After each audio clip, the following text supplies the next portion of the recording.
கிறிஸ்து இயேசுவுக்குள் மிகவும் பிரியமுள்ள அன்புக்குரிய சகோதர சகோதரிகளே, உங்கள் யாவருக்கும் நம்முடைய பிதாவாகிய தேவனுடைய நாமத்தினாலும் நம்முடைய ஆண்டவராகிய இயேசு கிறிஸ்துவின் நாமத்தினாலும் கிருபையும் சமாதானம் உண்டாவதாக. நாம் வார வாரம் பார்த்து வருகிற கிறிஸ்துவனுடைய 1000 வருட அரசாட்சியில் இன்றைக்கி நம்ம பார்க்க போகிற பாடத்தினுடைய தலைப்பு என்ன அப்படின்னு பார்த்தோம்னா, 3 அனாயிட்டிங்ஸ் ஆஃப் டேவிட். தாவீதினுடைய 3 அபிஷேகங்கள் தான் என்ன பண்ண போகிறோம் அப்படின்னு பார்க்கும்போது இன்றைக்கி நம்ம தலைப்பாக நம்ம பார்க்க போகிறோம். அந்த வகையில் கடந்த வாரம் நம்ம பார்த்த 1000 வருட அரசாட்சி பாடத்தில் தீர்க்கதரிசன அடிப்படையில் வசனங்கள் என்ன பண்ணோம் அப்படின்னு பார்க்கும்போது 7 மேய்ப்பர்கள் 8 அதிபதிகள் நம்ம என்ன பண்ணோம் அப்படின்னு பார்க்கும்போது தியானித்தோம். இந்த நாளில் நம்ம என்ன பண்ண போகிறோம் அப்படின்னு பார்த்தோம்னா, நிழலும் பொருளுமா இந்த 1000 வருட அரசாட்சியை குறித்து என்ன பண்ண போகிறோம், தியானிக்க போகிறோம். ஒரு கேள்வியோடு நம்ம இந்த ஒரு பாடத்தை நம்ம ஆரம்பிக்கலாம். நம்முடைய ஆண்டவராகிய இயேசு கிறிஸ்து 2ஆம் வருகையில் வருகிற ஒரு காரியம் இருக்கு இல்லைங்களா, கிறிஸ்துவனுடைய வருகையும் அவருடைய ராஜ்யம் ஸ்தாபிக்கப்படுறதும் ரெண்டும் சேமா இல்லை டிஃப்ரெண்ட்டுங்களா? கேள்வி என்ன அப்படின்னு பார்க்கும்போது, இயேசு கிறிஸ்து 2ஆம் வருகையில் அந்த வருகை அப்படின்றது வேற, இல்லை இயேசு கிறிஸ்துவனுடைய ராஜ்யம் ஆரம்பிக்கிறது அப்படின்றது வேற அப்படின்னு என்ன பண்ணுறாங்க அப்படின்னு பார்க்கும்போது ஒரு சிலர் கருத்துக்கள் என்ன பண்ணுது இருக்குது. இப்போ ரெண்டும் ஒன்றா வேறு வேறங்களா? Same or different? Same. Okay, அது என்ன அப்படின்னு பார்க்கும்போது வசனத்தின் அடிப்படையில் நம்ம என்ன பண்ணலாம் அப்படின்னு பார்க்கும்போது இன்றைக்கி அதிக உறுதியாக நம்ம என்ன பண்ணலாம் அப்படின்னு பார்க்கும்போது தியானிக்கலாம். அப்படியே பார்க்கும்போது அன்புக்குரிய சகோதர சகோதரிகளே, நம்முடைய ஆண்டவராகிய இயேசு கிறிஸ்து 1ஆம் வருகையில் வந்து மரித்து உயிர்த்தெழுந்து போனதுக்கப்புறம் திரும்ப வரார் அப்படின்னா அது எத்தனாவது வருகை? இவ்வளோ ஈஸியான கேள்வியெல்லாம் நீங்கள் என்ன பண்ணக்கூடாது, கேட்கக்கூடாது. அது எத்தனாவது வருகை அப்படின்னு பார்க்கும்போது 2ஆம் வருகை.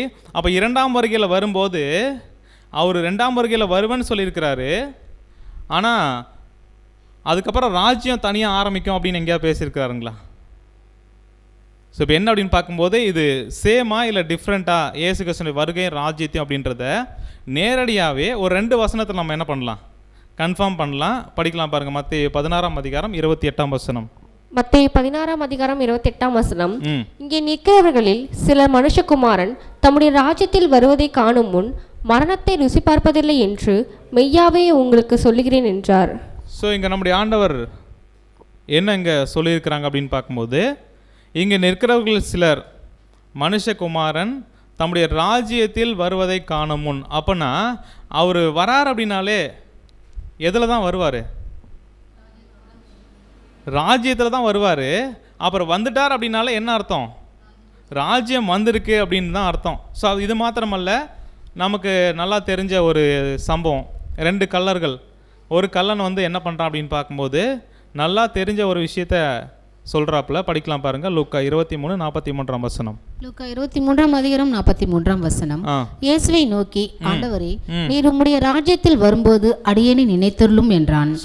இயேசு கிறிஸ்து வரார் அப்படின்னாலே அவர் திரும்பவும் வருவார். 2ஆம் வருகை அப்படின்னாலே எதில் தான் அவர் வருவார்? ராஜ்யத்தில் தான் வருவார். அப்போ வரார் அப்படின்னாலே வருகை வேறு ராஜ்யம் வேறு அப்படின்ற ஒரு விஷயத்தை என்ன பண்ண முடியாது, வசனத்தின் அடிப்படையில் நம்ம நேரடியாக பார்க்கும்போது என்ன பண்ண முடியாதுன்னா பிரிக்க முடியாது. சரி, ஓகே. இப்போ வசனங்களை நம்ம என்ன பண்ணுறோம் அப்படின்னு பார்க்கும்போது வருகையும் ராஜ்யமும் ஒன்று தான் அப்படின்றத நேரடியாக பார்க்குறோம். இதை ஊர்ஜிதப்படுத்துகிற வண்ணமாக தாவீதினுடைய வாழ்க்கையில் ஒரு சம்பவம் நடந்திருக்குது. அது என்ன சம்பவம் அப்படின்னு பார்த்தோம்னா, அவருக்கு 3 அபிஷேகங்கள் என்ன பண்ணப்பட்டிருக்கு, செய்யப்பட்டிருக்கு. அந்த 3 அனாயிட்டிங்ஸ் என்ன பண்ணியிருக்கிறாங்க அப்படின்னு பார்க்கும்போது அவருக்கு செய்யப்பட்டிருக்கு. அப்போ இதிலிருந்து தான் இன்றைக்கி நம்ம என்ன பண்ண போகிறோம் அப்படின்னு பார்க்கும்போது இயேசு கிறிஸ்துவுக்கு இந்த தாவீதினுடைய 3 அபிஷேகங்கள் எந்த அளவுக்கு நிழலில் ஒரு விஷயம் நடந்திருக்குது, அது நிஜத்தில் எப்படியா என்ன பண்ண போகுது அப்படின்னு பார்க்கும்போது நடக்க போகுது அப்படின்றத நம்ம என்ன பண்ண போகிறோம், பார்க்க போகிறோம். அப்படியா பார்க்கும்போது இப்போ தாவீதுக்கு என்ன ஆச்சு அப்படின்னு பார்க்கும்போது அவர் தேவன் முதலாவது அபிஷேகம் பண்ணுறதே எதுக்காக தான் பண்ண சொல்கிறாரு? ராஜாவாக அபிஷேகம் பண்ண சொல்கிறார். ஸோ இந்த அபிஷேகம் அப்படின்றது நம்முடைய பைபிளில் இல்லை தேவனுடைய தெய்வீக திட்டத்தில் 2 பேருக்கு மட்டும்தான் பண்ணுவாங்க. ஒன்று யார் அப்படின்னு பார்த்தோம்னா ஆசாரியர்கள், இன்னொன்று ராஜாக்கள். ஸோ அப்படியா பார்க்கும்போது இந்த தாவீது ராஜாவாக தேவன் தேர்ந்தெடுத்ததுனால தான் அவர் என்ன பண்ண சொல்கிறார் அப்படின்னு பார்க்கும்போது அபிஷேகிக்கவே என்ன சொல்கிறாரு, செய்கிறாரு. ஸோ அப்படி பார்க்கும்போது இந்த ஒரு அபிஷேகங்கள் நம்முடைய ஆண்டவராகிய இயேசு கிறிஸ்துவின் 2ஆம் வருகைக்கு எப்படி இருக்குது அப்படின்னு பார்க்கும்போது நிழலாக இருக்குது. அதே வகையில் நம்முடைய ஆண்டவராகிய இயேசு கிறிஸ்துவின் வருகை 2ஆம் வருகை அப்படின்றது அதில் நடக்கக்கூடிய காரியங்கள் அப்படின்றது எப்படி நடக்கும் அப்படின்னு பார்க்கும்போது ஸ்டெப் பை ஸ்டெப்பாக நடக்கும். அப்படின்றதுக்கு தாவீதினுடைய 3 அபிஷேகத்தில் 3 ஸ்டெப்பு என்ன பண்ணியிருக்கு பார்க்க போகிறோம். அது எப்படி நிஜத்தில் நம்முடைய ஆண்டவராகிய இயேசு கிறிஸ்துவின் வாழ்க்கையில் என்ன இருக்குது, நிறைவேறி இருக்குது அப்படின்றத நம்ம பார்க்கலாம். ஸோ அப்படியே பார்க்கும்போது தாவீதினுடைய லைஃபு நம்முடைய ஆண்டவராகிய இயேசு கிறிஸ்துவின் லைஃபுக்கு நிறைய விஷயம் என்ன பண்ணோம் அப்படின்னு பார்க்கும்போது ஒத்து போகிறதா இருக்கும். இன்றைக்கி நம்ம என்ன மட்டும் பார்க்க போகிறோம் அப்படின்னு பார்த்தோம்னா 2ஆம் வருகையோட இயேசு கிறிஸ்து ராஜ்யத்தில் வரும்போது தாவீதினுடைய வாழ்க்கையில் நடந்த அந்த ஒரு அபிஷேகங்கள் எப்படி கிறிஸ்துவுக்கு எப்படி நிழலாக இருக்குது அப்படின்றத நம்ம பார்க்கலாம். ஸோ அப்படியா பார்க்கும்போது தாவீதுக்கு என்ன ஒரு காரியம் நடந்துச்சு அப்படின்னு பார்த்தோம்னா, இவர் முதலாவது ஒரு அபிஷேகம் பண்ணப்படும் போது எல்லாருமே ராஜாவை ஏற்றுட்டாங்களா? எதுக்காக அபிஷேகம் பண்ணப்படுறாரு? ராஜாவாகிறதுக்கு தான் அபிஷேகம் பண்ணப்படுறாரு. அப்போ முதலாவது ஒரு அபிஷேகம் பண்ண உடனே எல்லாருமே ஒரு ராஜாவாக அங்கீகரிச்சிட்டாங்களா அப்படின்னு பார்த்தோம்னா இல்லை. அடுத்து 2வது ஒரு அபிஷேகம் நடக்குது. அப்பயுமே எல்லா இஸ்ரேல் ஜனங்களும் அவர் ராஜாவை ஏற்றுட்டாங்களா அப்படின்னு பார்த்தோம்னா இல்லை. அப்போ 3வது ஒரு அபிஷேகம் நடக்குது. அந்த 3வது அனாயிட்டிங்ஸ் நடக்கும்போது தான் ஒட்டுமொத்த இஸ்ரேல் ஜனங்களும் அவர் ராஜா என்ன பண்ணுறாங்க, அங்கீகரிக்கிறாங்க. 3வது ஒரு அபிஷேகம் என்ன பண்ணுது அப்படின்னு பார்க்கும்போது நடக்குது அப்படின்னு பார்க்குறோம். ஸோ இந்த ஒரு காரியம் என்ன அப்படின்னு பார்த்தோம்னா படிக்கலாம் பாருங்கள். எசேக்கியேல் 37ஆம் அதிகாரம் 21 படிக்கலாம். எசேக்கியேல் 37ஆம் அதிகாரம் 21ஆம் வசனம் முதல், நீ அவர்களை நோக்கி கர்த்தராகிய ஆண்டவர் உரைக்கிறது என்னவென்றால், இதோ நான் இஸ்ரவேல் வம்சத்தாரை அவர்கள் போயிருக்கும் ஜாதிகளிடத்திலிருந்து அழைத்து சுற்றிலும் இருந்து அவர்களை சேர்த்து அவர்களை அவர் சுயதேசத்திலே வரப்பண்ணி அவர்களை இஸ்ரவேலின் மலைகளாகிய தேசத்திலே ஒரே ஜாதி ஆக்குவேன். ஒரே ராஜா அவர்கள் எல்லாருக்கும் ராஜாவாக இருப்பார். அவர்கள் இனி 2 ஜாதிகளாக இருப்பதில்லை. அவர்கள் இனி 2 ராஜாக்களாக பிரிவதும் இல்லை. ஸோ இங்கே நம்ம பார்க்குறோம் கர்த்தராகிய ஆண்டவர் எசேக்கியேல் தீர்க்கதரிசி மூலமாக ஒரு விஷயம் என்ன பண்ணுது அப்படின்னு பார்க்கும்போது வெளிப்படுது. இப்போது தாவீது அந்த அபிஷேகங்கள் இயேசு கிறிஸ்துவின் 2ஆம் வருகைக்கு சம்மந்தப்பட்டு இருக்குன்றதை எப்படி உறுதியாக சொல்ல முடியும்? ஸோ அதுக்கான ஆதார வசனமாக தான் நம்ம என்ன பண்ணுறோம் அப்படின்னு பார்க்கும்போது இப்போ நம்ம பார்க்க போகிறோம். ஸோ அப்படியே பார்க்கும்போது இஸ்ரவேல் வம்சத்தாரை என்ன பண்ணுவார் அப்படின்னு பார்த்தோம்னா, தேவன் அவங்க சிதறிக்கிற எல்லா தேசத்துக்கும் என்ன பண்ணுவார், எங்கெங்கெல்லாம் சிதறிக்கிறாங்களோ அவங்கள திரும்பமாக என்ன பண்ணுவார், சொந்த தேசத்துக்கு கூட்டி சேர்ப்பார். அப்படி கூட்டி சேர்க்கிற ஒரு விஷயம் நடக்கும்போது என்ன பண்ணுவாருங்களாம் அப்படின்னு பார்க்கும்போது 22ஆம் வசனம் மீண்டும் படிக்கலாம். அவர்களை இஸ்ரவேலின் மலைகளாக தேசத்திலே ஒரே ஜாதியாக்குவேன். ஒரே ராஜா அவர்கள் எல்லாருக்கும் ராஜாவாக இருப்பார். அவர்கள் இனி 2 ஜாதிகளாக இருப்பதில்லை. அவர்கள் இனி 2 ராஜ்யங்களாக பிரிவதும் இல்லை. ஸோ இஸ்ரேல் ஜனங்கள் இந்த உலகத்தில் சிதறடிக்கப்பட்டாங்க. மீண்டுமாக அவங்க சொந்த தேசத்துக்கு தேவன் கூட்டி சேர்க்கும்போது 12 கோத்திரம் இருந்தாங்கல்ல, அந்த மாதிரி கோத்திரத்தின் அடிப்படையெல்லாம் அவங்க என்ன பண்ண போகிறதில்ல, பிரிஞ்சுலாம் இருக்க போகிறதில்ல. அவங்க திரும்ப வரும்போது என்ன நடக்கும் அப்படின்னு பார்க்கும்போது ஒரே ஜாதியாக இருப்பாங்க. அந்த ஒரே ஜாதியை யார் ஆளுகை செய்வா அப்படின்னு பார்க்கும்போது ஒரே ஒரு ராஜா என்ன பண்ணுவாருங்களாம், ஆளுகை செய்வாருங்களாம். அந்த ராஜா கிறிஸ்து அப்படின்றத என்ன பண்ண போகிறோம் அப்படின்னு பார்க்கும்போது நம்ம உறுதிப்படுத்த போகிறோம். ஆனால் இந்த ஒரே ராஜா ஆளுகை செய்வார்னு சொல்லப்பட்டிருக்கு இல்லைங்களா, இந்த ஒரு விஷயத்தை நம்ம அடுத்த வசனம் படிக்கலாம் பாருங்கள். எசேக்கியேல் 37:24 வசனம். எசேக்கியேல் 37ஆம் அதிகாரம் வசனம் 24 மற்றும் 25. என் தாசனாகிய தாவீது என்பவர் அவர்கள் மேல் ராஜாவாக இருப்பார். ஸோ இங்கே நம்ம பார்க்குறோம் இஸ்ரேல் ஜனங்கள் சிதறி இருக்கிறாங்க ஒட்டுமொத்த உலகத்துலேயும் ஒவ்வொரு தேசத்துலேயும். அப்படி சிதறி இருக்கிறவங்கள மீண்டுமாக அது சொந்த தேசத்துக்கு கொண்டு வந்து சேர்க்குறாரு அப்படின்னா, சேர்த்த பிறகு ஒரே ஜாதியாக இருப்பாங்க. அவங்கள ஆளுகை செய்ய போகிறது யார் அப்படின்னு பார்த்தோம்னா ஒரே ராஜா. அந்த ராஜா யார் நீங்கள் சொல்லப்படுது அப்படின்னு பார்க்கும்போது, என் தாசனாகிய தாவீது என்பவர் அவர்கள் மேல் ராஜாவா இருப்பார். நீங்கள் எசேக்கியேல் சொல்லும்போது தாவீது அப்போ உயிரோடு இருக்கிறாருங்களா? தாவீது இருக்கிறாருங்களா? இப்போ என்ன ஒரு விஷயம் அப்படின்னு பார்க்கும்போது, இங்கே எசேக்கியேல் இந்த ஒரு தீர்க்க தரிசனம் சொல்லும்போது, அப்போ சிதறி இருக்க இஸ்ரேல் ஜனங்கள் ஒருவேளை அவங்க பாபிலோன் அடிமையாக இருந்தாங்க, அங்கேருந்து திரும்ப வர்றதை பற்றி இது பேசுது அப்படின்னு நம்ம எடுத்துக்கிட்டோம் அப்படின்னா, சிதறி இருக்கிற எல்லா தேசத்திலிருந்தும், அப்போனா எசேக்கியேல் 37:22 நம்ம படிக்கிறோம். சிதறி இருக்க எல்லா தேசம், அப்போனா எல்லா தேசத்துக்குமா சீரழிச்சு போனாங்க நேபுகாத் நேச்சார் மலை சிறைப்பிடிக்கும்போது. இப்போ என்ன அப்படின்னு பார்க்கும்போது, அப்படின்னா எல்லா தேசத்துலேருந்தும் திரும்ப வருவாங்க அப்படின்றதெல்லாம் எப்போ அப்படின்னு பார்க்கும்போது, இஸ்ரேல் ஜனங்கள் நம்முடைய ஆண்டவராகிய இயேசு கிறிஸ்து 2ஆம் வருகையில் வந்து அவங்கள கூட்டி சேர்க்கிற ஒரு விஷயம் நடக்கும்போது, இப்போ தாவீது அவர்கள் மேல் ராஜாவாக இருப்பார் அப்படின்னா, இங்கே தாவீது அப்படின்னு நம்முடைய தேவன் யாரை சொல்லியிருக்கிறார்?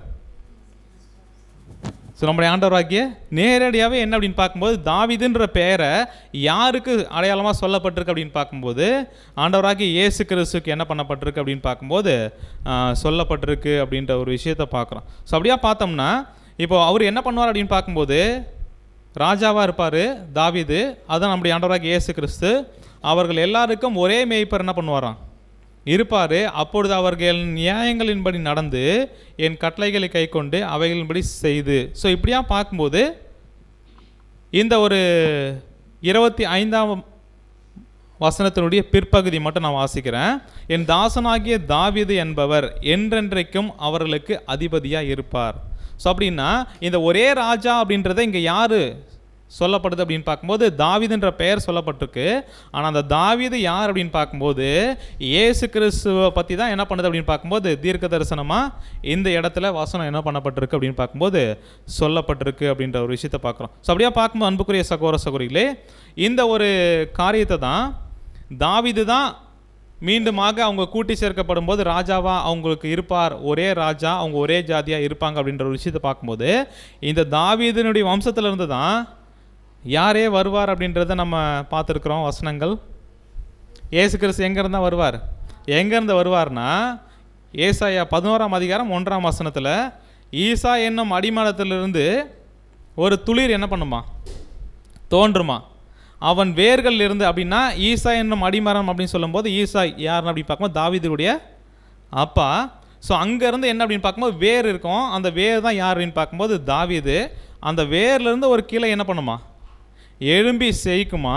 அப்போ அந்த கிளை தான் யார் அப்படின்னு பார்த்தோம்னா, தாவீதுடைய வேர்லேருந்து வரக்கூடிய கிளை யார்?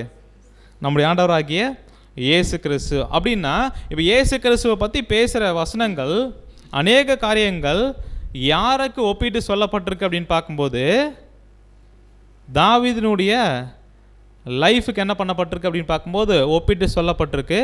அதே வகையில் தாவீதுகளிலிருந்து தான் யார் வருவா அப்படின்னு பார்க்கும்போது இயேசு கிறிஸ்து வருவார் அப்படின்ற ஒரு விஷயத்தை நம்ம என்ன பண்ணுறோம் அப்படின்னு பார்க்கும்போது நம்ம பார்க்குறோம். ஸோ அப்படின்னா பைபிளில் இருதயத்துக்கு ஏற்றவன் அப்படின்னு சொல்லிட்டு தாவீது என்ன பண்ணியிருக்கிறார்? தேவன் சொல்லியிருக்கிறார். அப்போது தாவீதை விட ரொம்ப இருதயத்துக்கு ரொம்ப ஏற்றவர் அப்படின்னா நேரடியாக அப்படியே இயேசு கிறிஸ்துக்கு வசனங்கள் இல்லை. ஆனால் தேவன் அவருடைய குமாரன் மேலே இருக்கக்கூடிய அந்த ஒரு அன்பு, அவருடைய இருதயத்துக்கு ஏற்றவர், தேவனுடைய இருதயமாகவே என்ன பண்ணியிருக்கிறார் அப்படின்னு பார்க்கும்போது வாழ்ந்துருக்கிறாரு. அப்படியே பார்க்கும்போது இந்த தாவீதினுடைய லைஃபு உண்மையாலுமே அப்படியே என்ன பண்ணுது அப்படின்னு பார்க்கும்போது, தாவீது ஆண்டவராகிய இயேசு கிறிஸ்துக்கு அப்படியே என்ன பண்ணலாம்? ஒப்பிட்டு பார்க்கலாம் அப்படின்ற ஒரு விஷயத்தை பார்க்குறோம். அப்படின்னா இயேசு கிறிஸ்து தாவீதினுடைய குமாரன். அதே வகையில் இயேசு கிறிஸ்து 2ஆம் வருகையில் வரப்போகிறார் இல்லைங்களா? வரப்போகிற ஒரு விஷயத்த முன்னாடியே தீர்க்க தரிசனம் என்னவா சொல்லப்பட்டிருக்கு அப்படின்னு பார்த்தோம்னா, லூக்கா 1ஆம் அதிகாரம் 32ஆம் வசனம் வாசிக்கலாம். அவர் 1ஆம் வருகையில் பிறக்கும்போதே இயேசு கிறிஸ்துவுக்கு எந்த ஒரு ராஜ்யத்தை கொடுக்க போகிறார் அப்படின்னு தேவன் சொல்கிறார் அப்படின்னு பார்த்தோம்னா படிக்கலாம். லூக்கா 1:31. லூக்கா 1:31 முதல், ஆ இதோ நீ கர்ப்பவதியாகி ஒரு குமாரனை பெறுவாய், அவருக்கு இயேசு என்று பெயரிடுவாயாக.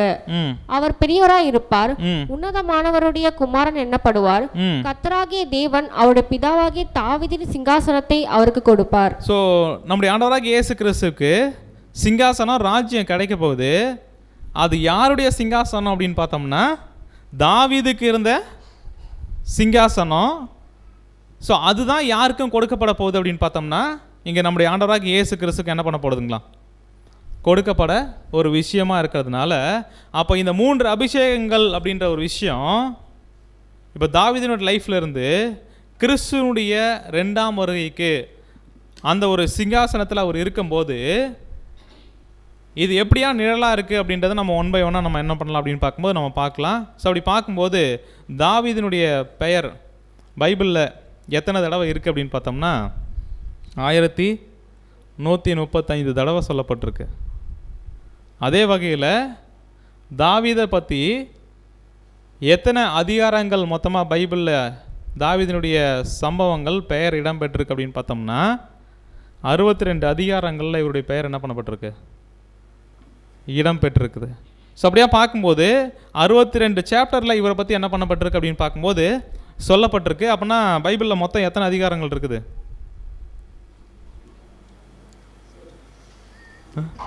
புக்கு எத்தனை இருக்குது அப்படின்னு பார்த்தோம்னா 66 புத்தகம் இருக்குது. எத்தனை அதிகாரங்கள் இருக்குது? சரி, ஓகே, இது வந்து ஹோம் ஒர்க்காக என்ன பண்ணிக்கங்க.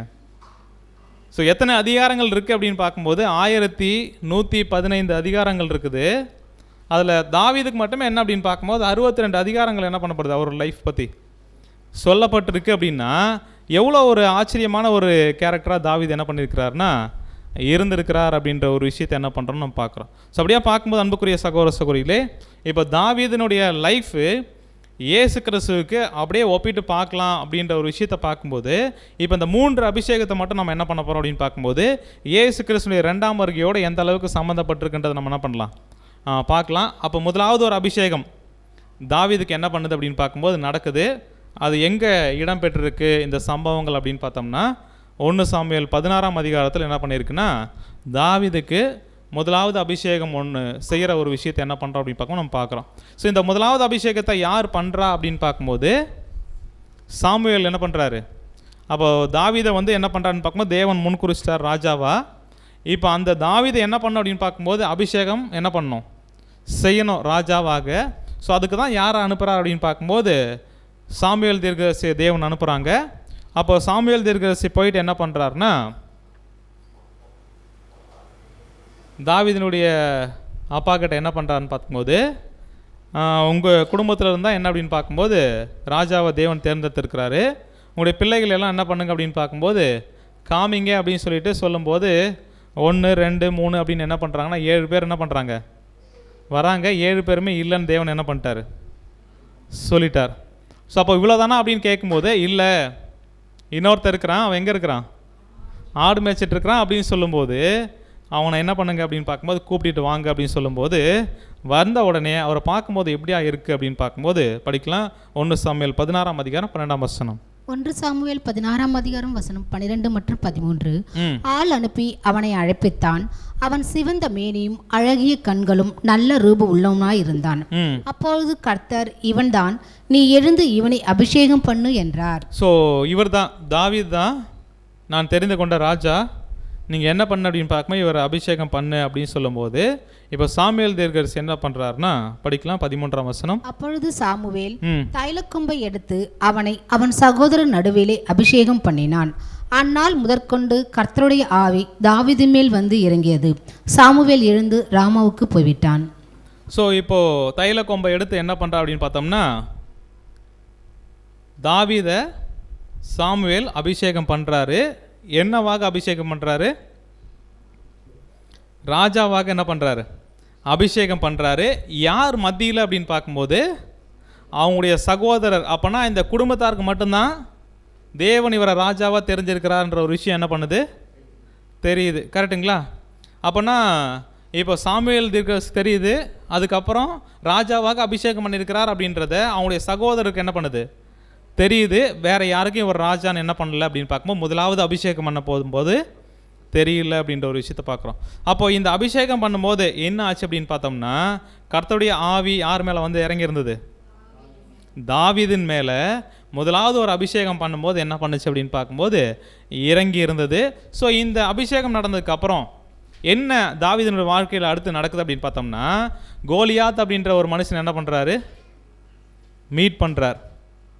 ஸோ இவன் எத்தனை நாள் வந்து இஸ்ரேல் ஜனங்களை நிந்திச்சுக்கிட்டு இருக்கிறார் தெரியுங்களா? 40 days, 40 நாள். ஸோ இப்போ என்ன ஒரு விஷயம் அப்படின்னு பார்க்கும்போது, இப்போ ஒவ்வொரு விஷயமா நிழல் நம்ம பார்க்குறோம் அப்படின்னா நிஜத்தில் அப்படியே என்ன பண்ண போகிறோம்? ஒப்பிட்டு பார்க்க போகிறோம். யாருடைய லைஃப்பில் அப்படின்னு பார்க்கும்போது நம்முடைய ஆண்டவராகிய இயேசு கிறிஸ்துவனுடைய லைஃப்பில் அப்படின்னு பார்க்குறோம். இப்போ கோலியாத்தை என்ன பண்ணுறா அப்படின்னு பார்க்கும்போது மீட் பண்ணுறாரு. அந்த கோலியாத்தை என்ன பண்ணுறாருன்னா சாகடிக்கும் என்ன பண்ணுறாரு செய்கிறார். ஸோ எந்த ஒரு டைமில்? முதலாவது ஒரு அபிஷேகம் பண்ணப்படும் போது, அபிஷேகம் பெற்றதுக்கப்புறமா பரிசுத்த ஆவி கிடைக்குது. ஸோ அதுக்கப்புறம் கோலியாத் அப்படின்ற ஒரு எதிரி என்ன பண்ணுறாரு? மீட் பண்ணுறாரு. கோலியாத்தை சாகடிக்கும் என்ன பண்ணுறாரு செய்கிறாரு. அதே டைமில் என்ன ஒரு விஷயமோ அங்கே இருக்குது அப்படின்னு பார்த்தோம்னா, இவர் ராஜாவாக அபிஷேகம் பண்ணியாச்சு. ஆனால் அங்கே இன்னொரு ராஜா என்ன பண்ணுறாரு இருக்கிறார். சவுல் என்ன பண்ணுறாரு? அப்போது இயேசு கிறிஸ்துவோடைய லைஃப்லேயும் நம்ம என்ன பண்ண போகிறோம் அப்படின்னு பார்த்தோம்னா, இதெல்லாம் ஒப்பிட்டு என்ன பண்ண போகிறோம் பார்க்க போகிறோம். தாவீதே ராஜாவாக அபிஷேகம் பண்ணிட்டாலும் அங்கே இன்னொரு ராஜா என்ன பண்ணுறாரு இருக்கிறாரு. அப்போனா ராஜாவே எதிரியே இல்லாத ஒரு சூழ்நிலையில் யார் இங்கே அபிஷேகம் பண்ணப்பட்ட பிறகு அவருடைய வாழ்க்கையில் நடக்கல அப்படின்னு பார்க்கும்போது, இங்கே தாவீதின் லைஃப்பில் என்ன பண்ணுறோம் அப்படின்னு பார்க்கும்போது நேரில் நம்ம பார்க்கலாம். ஸோ அப்படி பார்க்கும்போது முதலாவது இங்கே என்ன ஒரு சம்பவம் நடக்குது அப்படின்னு பார்த்தோம்னா, முதலாவது ஒரு அபிஷேகம் நடக்குது. அந்த அபிஷேகம் பண்ணப்படும் போது அதே டைமில் யாரும் ராஜாவாக இருக்கிறா அப்படின்னு பார்க்கும்போது சவுலும் ராஜாவாக இருக்கிறாரு. ஒரு எதிரி என்ன பண்ணுறாருன்னா மீட் பண்ணுறாரு, எதிரியை சாகடிக்கவும் செய்கிறாரு அப்படின்ற ஒரு விஷயத்தை பார்க்குறோம். சரி, அடுத்து ரெண்டாவது அபிஷேகம் எங்கே நடக்குது அப்படின்னு பார்க்கும்போது 2 சாமுவேல் 2ஆம் அதிகாரம் 1ஆம் வசனம் படிக்கலாம். 2 சாமுவேல் 2ஆம் அதிகாரம் 1 மற்றும் 4. பின்பு தாவீது கர்த்தரை நோக்கி, நான் யூதாவின் பட்டணங்கள் ஒன்றிலே போய் இருக்கலாமா என்று விசாரித்தான். அதற்கு கர்த்தர் போ என்றார். எவ்விடத்திற்கு போகலாம் என்று தாவீது கேட்டதற்கு அவர் எப்ரோனுக்கு போ என்றார். ஸோ இங்கே நம்ம பார்க்கும்போது இந்த ஒரு ரெண்டாவது ஒரு அபிஷேகம் நடக்கக்கூடிய இடம் என்ன அப்படின்னு பார்க்கும்போது எப்ரோன் அப்படின்ற ஒரு இடத்துக்கு. ஸோ எங்கே நான் போய் தங்கிறது, எந்த பட்டணத்துக்கு போகணும் அப்படின்னு விசாரிக்கப்படும் போது தேவன் தாவீதுக்கு என்ன சொல்கிறார் அப்படின்னு பார்க்கும்போது, நீ எப்ரோனுக்கு என்ன பண்ணு போ அப்படின்னு சொல்லிட்டு இப்போ எப்ரோனுக்கு போகிறாரு. அங்கே என்ன நடக்குது அப்படின்னு பார்க்கும்போது 4ஆம் வசனம் படிக்கலாம். அப்பொழுது யூதாவின் மனுஷர் வந்து அங்கே தாவீதை யூதா வம்சத்தாரின் மேல் ராஜாவாக அபிஷேகம் பண்ணினார்கள். ஸோ இப்போ இந்த எப்ரோனில் என்ன நடக்குது அப்படின்னு பார்த்தோம்னா, தாவீதை யூதாவின் வம்சத்தாரின் மேல் என்ன பண்ணுறாங்க அப்படின்னு பார்க்கும்போது ராஜாவாக அபிஷேகம் பண்ணுறாரு. யார் அப்படின்னு பார்க்கும்போது இந்த யூதா கோத்திரத்து ஜனங்கள். இவங்க என்ன பண்ணுறாங்க அப்படின்னு பார்க்கும்போது, நீங்கள் என்ன பண்ணுங்க அப்படின்னு பார்க்கும்போது இஸ்ரேல் கோத்திரம் இருக்கிறாங்க, மீதி 11 கோத்திரம். இவங்க என்ன பண்ணுறாங்க அப்படின்னு பார்க்கும்போது யூதா கோத்திரம் இருக்கிறாங்க. இப்போ யூதா கோத்திரம் மட்டும் என்ன பண்ணுறாங்க அப்படின்னு பார்த்தோம்னா தாவீதை அபிஷேகம் பண்ணுறாங்க. என்னவாக அப்படின்னு பார்க்கும்போது அவங்களுடைய ராஜாவாக அப்படின்ற ஒரு விஷயத்தை பார்க்குறோம். ஸோ அப்படியே பார்க்கும்போது இந்த ரெண்டாவது ஒரு அபிஷேகம் இங்கே நம்ம பார்க்கும்போது எங்கே நடக்குது அப்படின்னு பார்த்தோம்னா எப்ரோன் அப்படின்ற இடத்துல நடக்குது.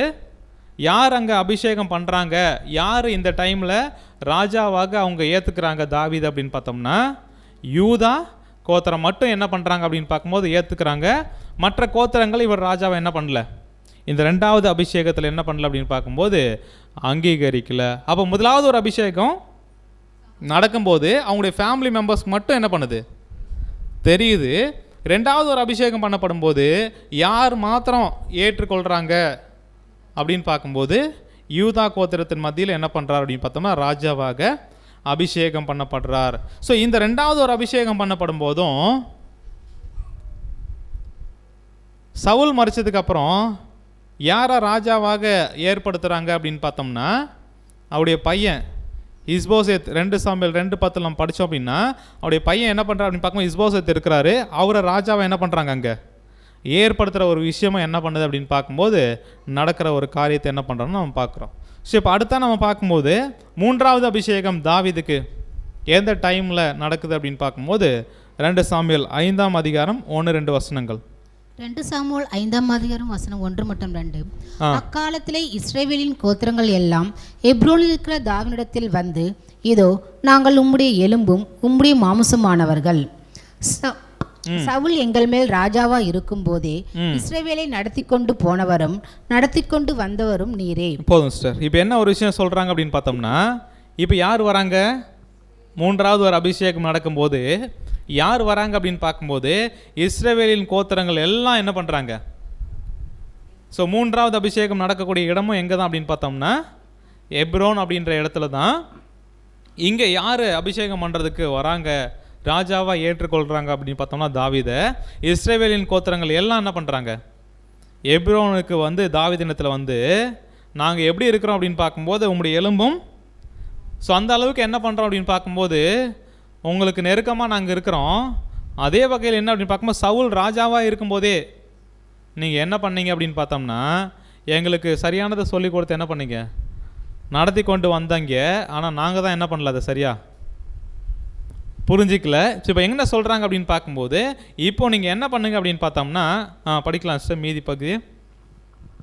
கர்த்தர் என் ஜனமாகி இஸ்ரவேலை நீ மேய்த்து நீ இஸ்ரவேலின் மேல் தலைவனா இருப்பாய் என்று உம்மிடத்தில் சொன்னாரே என்றார்கள். ஸோ இப்போ ஜனங்கள் எல்லாம், அதுவும் எல்லா கோத்திரம், ஒட்டுமொத்த இஸ்ரேல் கோத்திரங்களும் என்ன பண்ணுறாங்க அப்படின்னு பார்க்கும்போது வந்து இங்கே நீங்கள் என்ன பண்ணுங்க அப்படின்னு பார்க்கும்போது உங்களை நாங்கள் ராஜாவாக தேவன் என்ன பண்ணார்னா ஒட்டுமொத்த இஸ்ரேல் ஜனங்களுக்கு தான் ஏற்படுத்தினார்.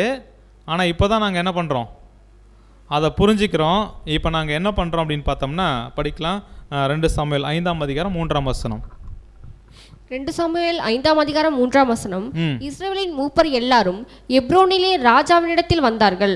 தாவீது ராஜா எப்ரோனிலே கர்த்தருக்கு முன்பாக அவர்களோடு கூட உடன்படிக்கை பண்ணின பின்பு அவர்கள் தாவீதை இஸ்ரவேலின் மேல் ராஜாவாக அபிஷேகம் பண்ணினார்கள். ஸோ இஸ்ரவேலின் மூப்பர்கள் எல்லாருமே என்ன பண்ணுறாங்க அப்படின்னு பார்த்தோம்னா இப்போ எப்ரோனில் தாவீதை என்ன பண்ணுறாங்க அப்படின்னு பார்க்கும்போது ஒட்டுமொத்த இஸ்ரேல் தேசத்தின் மீதும் ராஜாவாக என்ன பண்ணுறாங்க, அபிஷேகம் பண்ணுறாங்க. இது எத்தனாவது அபிஷேகம்? 3வது அபிஷேகம். ஸோ அப்படியே பார்க்கும்போது ஒட்டுமொத்த இஸ்ரேல் ஜனங்களுக்கு முன்பாக எல்லா கோத்திர தலைவர்களும் என்ன பண்ணுறாங்க அப்படின்னு பார்த்தோம்னா இந்த 3வது அபிஷேகத்தில் எப்ரோன் அப்படின்ற அதே இடத்துல 12 கோத்திரமும் யாரை ராஜாவாக அங்கீகரிக்கிறாங்க? தாவீதை ராஜாவாக என்ன பண்ணுறாங்க அப்படின்னு பார்க்கும்போது ஏற்றுக்கொள்கிறாங்க. ஸோ அது எந்த டைமில் அப்படின்னு பார்க்கும்போது 3வது அபிஷேகம் பண்ணும்போது அப்படின்ற ஒரு விஷயத்தை என்ன பண்ணுறோம்னு நம்ம பார்க்குறோம். ஸோ அப்படியே பார்க்கும்போது அன்புக்குரிய சகோதர சகோதரிகளே, இப்போ தாவீதினுடைய லைஃப் என்ன அப்படின்னு பார்க்கும்போது இந்த ஒரு எப்ரோனில் வந்து இந்த 3வது அபிஷேகம் பண்ணப்பட்டதுக்கு அப்புறமா என்ன ஒரு காரியம் நடக்குது அப்படின்னு பார்த்தோம்னா இந்த எப்ரோனில் தான் என்ன பண்ணாங்க அப்படின்னு பார்க்கும்போது தாவீதை ராஜாவை அபிஷேகம் பண்ணுறாங்க. ஸோ இந்த ஒட்டுமொத்த இஸ்ரேல் ஜனங்களும் என்ன பண்ணுறாங்க அப்படின்னு பார்க்கும்போது ராஜாவை அங்கீகரிச்சதுக்கு அப்புறமா இவர் எவ்வளோ நாள் வந்து ஒட்டுமொத்த இஸ்ரேல் தேசத்தையும் அரசாள்றாரு, யூதா கோத்திரத்தை மட்டும் எவ்வளோ நாள் அரசாட்சி செய்கிறார் அப்படின்னு பார்க்கும்போது மொத்த அரசாட்சி செஞ்ச வருஷங்கள் அப்படின்றது நமக்கு தெரியும் 40 வருஷம் அப்படின்றது. ஆனால் அந்த 40 வருஷத்துலேயே 2 பகுதியாக பிரித்து என்ன பண்ணார் அப்படின்னு பார்க்கும்போது அவர் ஆளுகை செஞ்சுருக்கிறாரு. இப்போ எப்ரோனில் 2வது அபிஷேகம் பண்ணப்படும் போது யூதா கோத்திரம் மட்டும் ராஜாவாக அபிஷேகம் பண்ணி அவங்கள அங்கீகரிக்கிறாங்க. அங்கே எத்தனை வருஷம் அவர் ராஜாவாக இருக்கிறார் அப்படின்னு பார்க்கும்போது 7 வருஷம். ஸோ அதுக்கப்புறம் ஒட்டுமொத்த இஸ்ரேல் ஜனங்களும் 3வது அபிஷேகம் பண்ணப்படும் போது சமஸ்த இஸ்ரேல் ஜனங்கள், ஸோ இவங்க எல்லாருக்கும் ராஜாவாக எத்தனை வருஷம் இருக்கிறார் அப்படின்னு பார்த்தோம்னா 33 வருஷங்கள். மொத்தமாக தாவீது ராஜாவாக இருந்த காலங்கள் அப்படின்னு பார்க்கும்போது 40 வருஷம் அப்படின்ற ஒரு விஷயத்தை நம்ம என்ன பண்ணோம்னா பார்க்குறோம். ஸோ அப்படியா பார்க்கும்போது இப்போ தாவீது 3வது ஒரு அபிஷேகம் பண்ணப்படுறாரு. இப்போ 1வது ஒரு அபிஷேகம் பண்ணப்பட்டுச்சு. அந்த டைம்லேயும் தாவீதுக்கு சத்துரு இருந்தாங்களா இல்லையா? இருந்தாங்க. கோலியாத் என்ற சத்துரு இருக்கிறாரு, கூடவே சவுல்ன்ற சத்துரு என்ன பண்ணுறாங்க இருக்கிறாங்க. ரெண்டாவது ஒரு அபிஷேகம் பண்ணப்படும் போதும் சத்துருக்கள் இருந்தாரா, எதிரி இருந்தாங்களா அப்படின்னு பார்த்தோம்னா எதிரிகள் இருக்கிறாங்க. ஸோ மூன்றாவது அபிஷேகம் ஒட்டுமொத்த இஸ்ரேல் தேசத்துக்கும் அவர் ராஜாவாக அங்கீகரிக்கப்படும் போதும் தாவீதுனுடைய வாழ்க்கையில் சத்துருக்கள் இல்லாமல் என்ன பண்ணல, போகலை. அப்போனா இந்த அவரோட அந்த ஒரு 40 வருஷமே யாரோட தான் என்ன பண்ணுறா அப்படின்னு பார்க்கும்போது போராடிக்கிட்டு இருக்கிறார் அப்படின்னு பார்த்தோம்னா தன்னுடைய எதிரிகளோட. ஸோ அது கூட நம்ம படிக்கலாம் பாருங்கள். 2 சாமுவேல் 7ஆம் அதிகாரம் 1ஆம் வசனம். 2 சாமுவேல் 7ஆம் அதிகாரம் 1ஆம் வசனம். கர்த்தர் ராஜாவை சுற்றிலும் இருந்து அவனுடைய எல்லா சத்துருக்களுக்கும் அவனை நீங்களாக்கி இளைப்பாற பண்ணின போது அவன் தன் வீட்டிலே வாசமாக இருக்கையில். ஸோ இப்போ என்ன ஒரு விஷயம் அப்படின்னு பார்க்கும்போது இந்த ஒரு காரியம் யார் சொல்கிறாங்க அப்படின்னு பார்த்தோம்னா இப்போ சாலமோன் வந்து என்ன பண்ணுறாருன்னா சொல்கிறார். ஸோ எங்கள் அப்பா இருந்தார், அவர் இருக்கும்போது அவருடைய வாழ்க்கையில் அவர் ராஜ்யபாரம் பண்ண எல்லா வருஷமும் எப்படி தான் யார் தான் இருந்தாங்க அப்படின்னு பார்த்தோம்னா இந்த அவருடைய சத்துருக்கள் தான் இருந்தாங்க. இப்போ அந்த சத்துருக்களோடு என்ன பண்ணுறா அப்படின்னு பார்க்கும்போது யுத்தம் பண்ணிக்கிட்டு இருந்தார். அதனால தான் ஆலயமே கட்ட முடியல அப்படின்ற ஒரு விஷயத்தில் நம்ம என்ன பண்ணியிருக்கிறோம், படிச்சிருக்கிறோம். ஸோ அப்படி பார்க்கும்போது தாவீதினுடைய லைஃப்பில் இவர் ராஜாவாக இருந்தாலும் அபிஷேகம் பண்ணப்பட்டாலும் 3 அபிஷேகங்கள் பண்ணப்படும் போதும் சத்துருக்கள் என்ன பண்ணுறாங்க அப்படின்னு பார்க்கும்போது இருந்துக்கிட்டே தான் வராங்க அப்படின்ற ஒரு விஷயத்தை நம்ம என்ன பண்ணுறோன்னா பார்க்குறோம். ஸோ இந்த சத்துருக்கள் எல்லாத்தையுமே அவர் ராஜ்யபாரம் பண்ணும்போது என்ன பண்ணுறா அப்படின்னு பார்க்கும்போது எல்லாரையும் என்ன பண்ணுறா அப்படின்னு பார்க்கும்போது அடிக்கிற ஒரு விஷயத்தை என்ன பண்ணுறாருன்னா அவருடைய ராஜ்யத்தை தான் என்ன பண்ணுறாரு. அப்படி தாவீதினுடைய அந்த ஒரு சத்துருக்களை அழிச்சதுனால தான் பின்னாடி வர சாலமோன் எப்படி இருந்தார், சமாதானமான ஒரு தேசத்தில் சமாதானமான ஒரு ராஜ்யத்தை என்ன பண்ணார் அப்படின்னு பார்க்கும்போது செஞ்சுக்கிட்டு இருந்தார். ஸோ அது அவரே சொல்கிறார் பாருங்கள், படிக்கலாம். 1 ராஜாக்கள் 5ஆம் அதிகாரம் 3ஆம் வசனம். 1 ராஜாக்கள் 5ஆம் அதிகாரம் 3ஆம் வசனம். என் தகப்பனாகிய தாவீதின் சத்துருக்களை கர்த்தர் அவருடைய பாங்களுக்கு கீழ்ப்படுத்தி விடுமளவும் அவர்கள் தம்மை சுற்றிலும் செய்கிற யுத்தத்தினால் அவர் தம்முடைய தேவனாகிய கர்த்தருடைய நாமத்திற்கு ஆலயத்தை கட்ட அவருக்கு கூடாதிருந்தது என்று நீர் அறிந்திருக்கிறீர். ஸோ தாவீதுக்கு என்னுடைய தகப்பனுக்கு என்ன பண்ணாங்க அப்படின்னு பார்க்கும்போது சத்துருக்கள் என்ன பண்ணாங்க அப்படின்னு பார்க்கும்போது அநேகர் இருந்தாங்க. அவங்க எல்லாரையும் என்ன பண்ணார் அப்படின்னு பார்க்கும்போது கீழ்ப்படுத்திட்டார் என்னுடைய தகப்பன். ஸோ அதுக்கப்புறம் தான் என்ன அப்படின்னு பார்க்கும்போது இந்த ஆலயத்தை கட்டுற ஒரு வாய்ப்பு என்ன அப்படின்னு பார்க்கும்போது சாலமோனுக்கு சமாதானமான ஒரு டைமில் என்ன பண்ணுது அப்படின்னு பார்க்கும்போது வாய்ப்பு கிடைக்குது அப்படின்றத பார்க்குறோம். ஸோ அதுக்கப்புறமா தான் இஸ்ரேல் தேசத்துக்கு என்ன கிடைக்குது அப்படின்னு பார்த்தோன்னா சமாதானம் என்ன பண்ணுது, வருது. இப்போ தாவீது ராஜாவாக இருக்கிறதுனால இல்லை ராஜாவாக ஒவ்வொரு அபிஷேகங்கள் பண்ணப்படும் போதும் யுத்தங்களோ இல்லை எதிரிகளோ இல்லாமல் என்ன பண்ணல அப்படின்னு பார்க்கும்போது இல்லை. ஸோ அப்போனா 3 அபிஷேகங்கள் இருக்குது. அந்த அபிஷேகம் நடந்தாலும் ஒட்டுமொத்த இஸ்ரேல் தேசத்துக்கும் அவர் ராஜாவாக இருந்தாலும் எதிரிகள் என்ன பண்ணுறாங்க அப்படின்னு பார்க்கும்போது அவர் ராஜ்யம் பார பண்ணுற அந்த டைமில் தான் என்ன பண்ணுறாருனா எதிரிகளை அடிக்கிற ஒரு விஷயத்தை என்ன பண்ணுறாருனா செஞ்சுக்கிட்டு இருந்தார் அப்படின்ற ஒரு விஷயத்தை பார்க்குறோம். ஸோ அதுக்கப்புறமா அவர் ராஜ்யபாரத்தினுடைய முடிவில் தான் எப்படிப்பட்ட ஒரு சூழ்நிலை வந்து நிலவுது அப்படின்னு பார்க்கும்போது 2 சாமுவேல் 8ஆம் அதிகாரம் 15ஆம் வசனம் படிக்கலாம். 2 சாமுவேல் 8ஆம் அதிகாரம் 15ஆம் வசனம். இப்படியே தாவீது இஸ்ரவேல் அனைத்தின் மேலும் ராஜாவா இருந்தான். அவன் தன்னுடைய எல்லா ஜனத்திற்கும் நியாயமும் நீதியும் செய்து வந்தான். ஸோ இப்போ என்ன அப்படின்னு பார்க்கும்போது ஒட்டுமொத்த இஸ்ரேல் கோத்திரங்களும் ராஜாவாக அபிஷேகம் பண்ணப்பட்டு அங்கீகரிக்கப்படுற அந்த ஒரு டைமுக்கு அப்புறம் தான் என்ன நடக்குது அப்படின்னு பார்க்கும்போது எல்லா சத்துருக்களையும் என்ன பண்ணுறாருன்னா முறியடிக்கிறாரு. அதே வகையில் நீதியும் நியாயமும் என்ன பண்ணுறா அப்படின்னு பார்க்கும்போது அந்த இஸ்ரேல் தேசத்தில் நடைபெறுவதற்கு இவர் என்ன பண்ணுறா அப்படின்னு பார்க்கும்போது காரணமாக இருக்கிறாரு. அந்த ஒரு வேலையை என்ன பண்ணாருன்னா செஞ்சார்னு பார்க்குறோம். இப்போ தாவீது ஒட்டுமொத்த இஸ்ரேல் தேசத்தையும் ராஜாவாக அங்கீகரிக்கப்பட்டதுக்கு அப்புறமா இவர் என்ன பண்ணுறா அப்படின்னு பார்க்கும்போது ஒரு முக்கியமான ஒரு இடத்த என்ன பண்ணுறாரு, பிடிக்கிறார். ஸோ அது இடத்தினுடைய பெயர் என்ன அப்படின்னு பார்க்கும்போது எருசலேம் அப்படின்ற ஒரு இடத்த என்ன பண்ணுறா அப்படின்னு பார்க்கும்போது பிடிக்கிறாரு. அது யாருடைய கோட்டைன்னே பேர் கொடுக்குறாங்க அப்படின்னு பார்க்கும்போது எருசலேம். ஸோ தாவீதினுடைய என்ன அப்படின்னு பார்க்கும்போது கோட்டை அப்படின்னு நகரமாக என்ன பண்ணுது அப்படின்னு பார்க்கும்போது மாறுற ஒரு விஷயத்தை பின்னாடி நம்ம பார்க்குறோம். ஸோ அப்படியே பார்க்கும்போது இந்த ஒரு சமாதானமான ஒரு விஷயமா இருந்தாலும் தாவீது போயிட்டு அந்த எருசலேமை பிடிக்கிற ஒரு விஷயமா இருந்தாலும் அது சிட்டி ஆஃப் காட் அப்படின்ற ஒரு நேம் என்ன பண்ணுது அப்படின்னு பார்க்கும்போது கடைசியாக என்ன பண்ணுது அப்படின்னு பார்க்கும்போது அந்த எருசலேம் பட்டணத்துக்கு என்ன பண்ணுது அப்படின்னு பார்க்கும்போது கிடைக்கிற ஒரு விஷயமா இருந்தாலும் இது எல்லாமே எப்போ அப்படின்னு பார்க்கும்போது இந்த 3 அபிஷேகங்கள் என்ன பண்ணப்படுது அப்படின்னு பார்க்கும்போது பண்ணப்பட்டு அவர் ராஜ்யம் பாரம் பண்ணி அதனுடைய முடிவில் அதனுடைய ரிசல்ட்டாக தான் என்ன பண்ணுது அப்படின்னு பார்க்கும்போது இந்த சமாதானம் ஒட்டுமொத்த இஸ்ரேலுக்கு என்ன பண்ணுது அப்படின்னு பார்க்கும்போது கிடைக்கிற ஒரு விஷயத்தை பார்க்குறோம். ஸோ அப்படி பார்க்கும்போது அன்புக்குரிய சகோதர சகோதரிகளே, இந்த அபிஷேகத்தை நம்ம என்ன பண்ணலாம் அப்படின்னு பார்க்கும்போது இப்போ ஒப்பிட்டு பார்க்கலாம். இவ்வளோ நேரம் பார்த்த அந்த 3 அபிஷேகத்தை நம்ம இப்போ கம்பேர் பண்ணலாம். ஸோ முதலாவது அபிஷேகம் இருக்கு இல்லைங்களா, இது யார் மத்தியில் நடந்துச்சு அப்படின்னு பார்க்கும்போது சகோதரர்கள் மத்தியில் மட்டும், ஸோ அவங்களுடைய ஃபேமிலி மெம்பருக்கு மட்டும் இந்த ஒரு அபிஷேகம் என்ன பண்ணுது அப்படின்னு பார்க்கும்போது தாவீதுடைய முதலாவது அபிஷேகம் தெரியுது. அடுத்து 2வது அபிஷேகம் எங்கே நடக்குது அப்படின்னு பார்த்தோம்னா எப்ரோன் நடக்குது.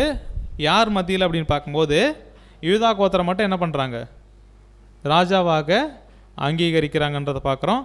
அடுத்தது 3வது அபிஷேகம் பண்ணப்படும் போது என்ன ஆகுது அப்படின்னு பார்க்கும்போது சமஸ்த இஸ்ரேல் ஜனங்களும் என்ன பண்ணுறாங்க அப்படின்னு பார்த்தோம்னா ராஜாவாக அங்கீகரிக்கிறாங்க. ஸோ அப்படியா பார்க்கும்போது இந்த ஒரு சிட்டி ஆஃப் காட் அப்படின்றது, அதாவது எப்படியாக வந்து இந்த எருசலேமுக்கு பெயர் கொடுக்கப்படுது அப்படின்னு பார்க்கும்போது ஸோ தாவீதினுடைய பெயரே அந்த நகரத்துக்கு என்ன பண்ணப்படுது அப்படின்னு பார்க்கும்போது கொடுக்கப்படுது. ஸோ அதுதான் பார்க்குறோம். நம்ம தாவீதினுடைய நகரம் என்னப்பட்டுச்சு எது அப்படின்னு பார்த்தோம்னா இந்த எருசலேம் பட்டணம் அப்படின்ற ஒரு விஷயத்தை நம்ம என்ன பண்ணுறோம்னா நம்ம பார்க்குறோம். ஸோ இந்த ஒரு காரியத்திற்கு அப்புறமா இப்போ என்ன ஒரு விஷயம் நம்ம பார்க்கலாம் அப்படின்னு பார்க்கும்போது இப்போ தாவீதினுடைய லைஃப்பில் 3 அபிஷேகங்களுக்கு அப்புறம் அவர் லைஃப்பில் என்னென்ன விஷயங்கள் நடந்துச்சு அப்படின்றத இப்போ நம்ம என்ன பண்ண போகிறோம் அப்படின்னு பார்க்க நிஜத்துக்கு ஒப்பிட்டு பார்க்க போகிறோம்.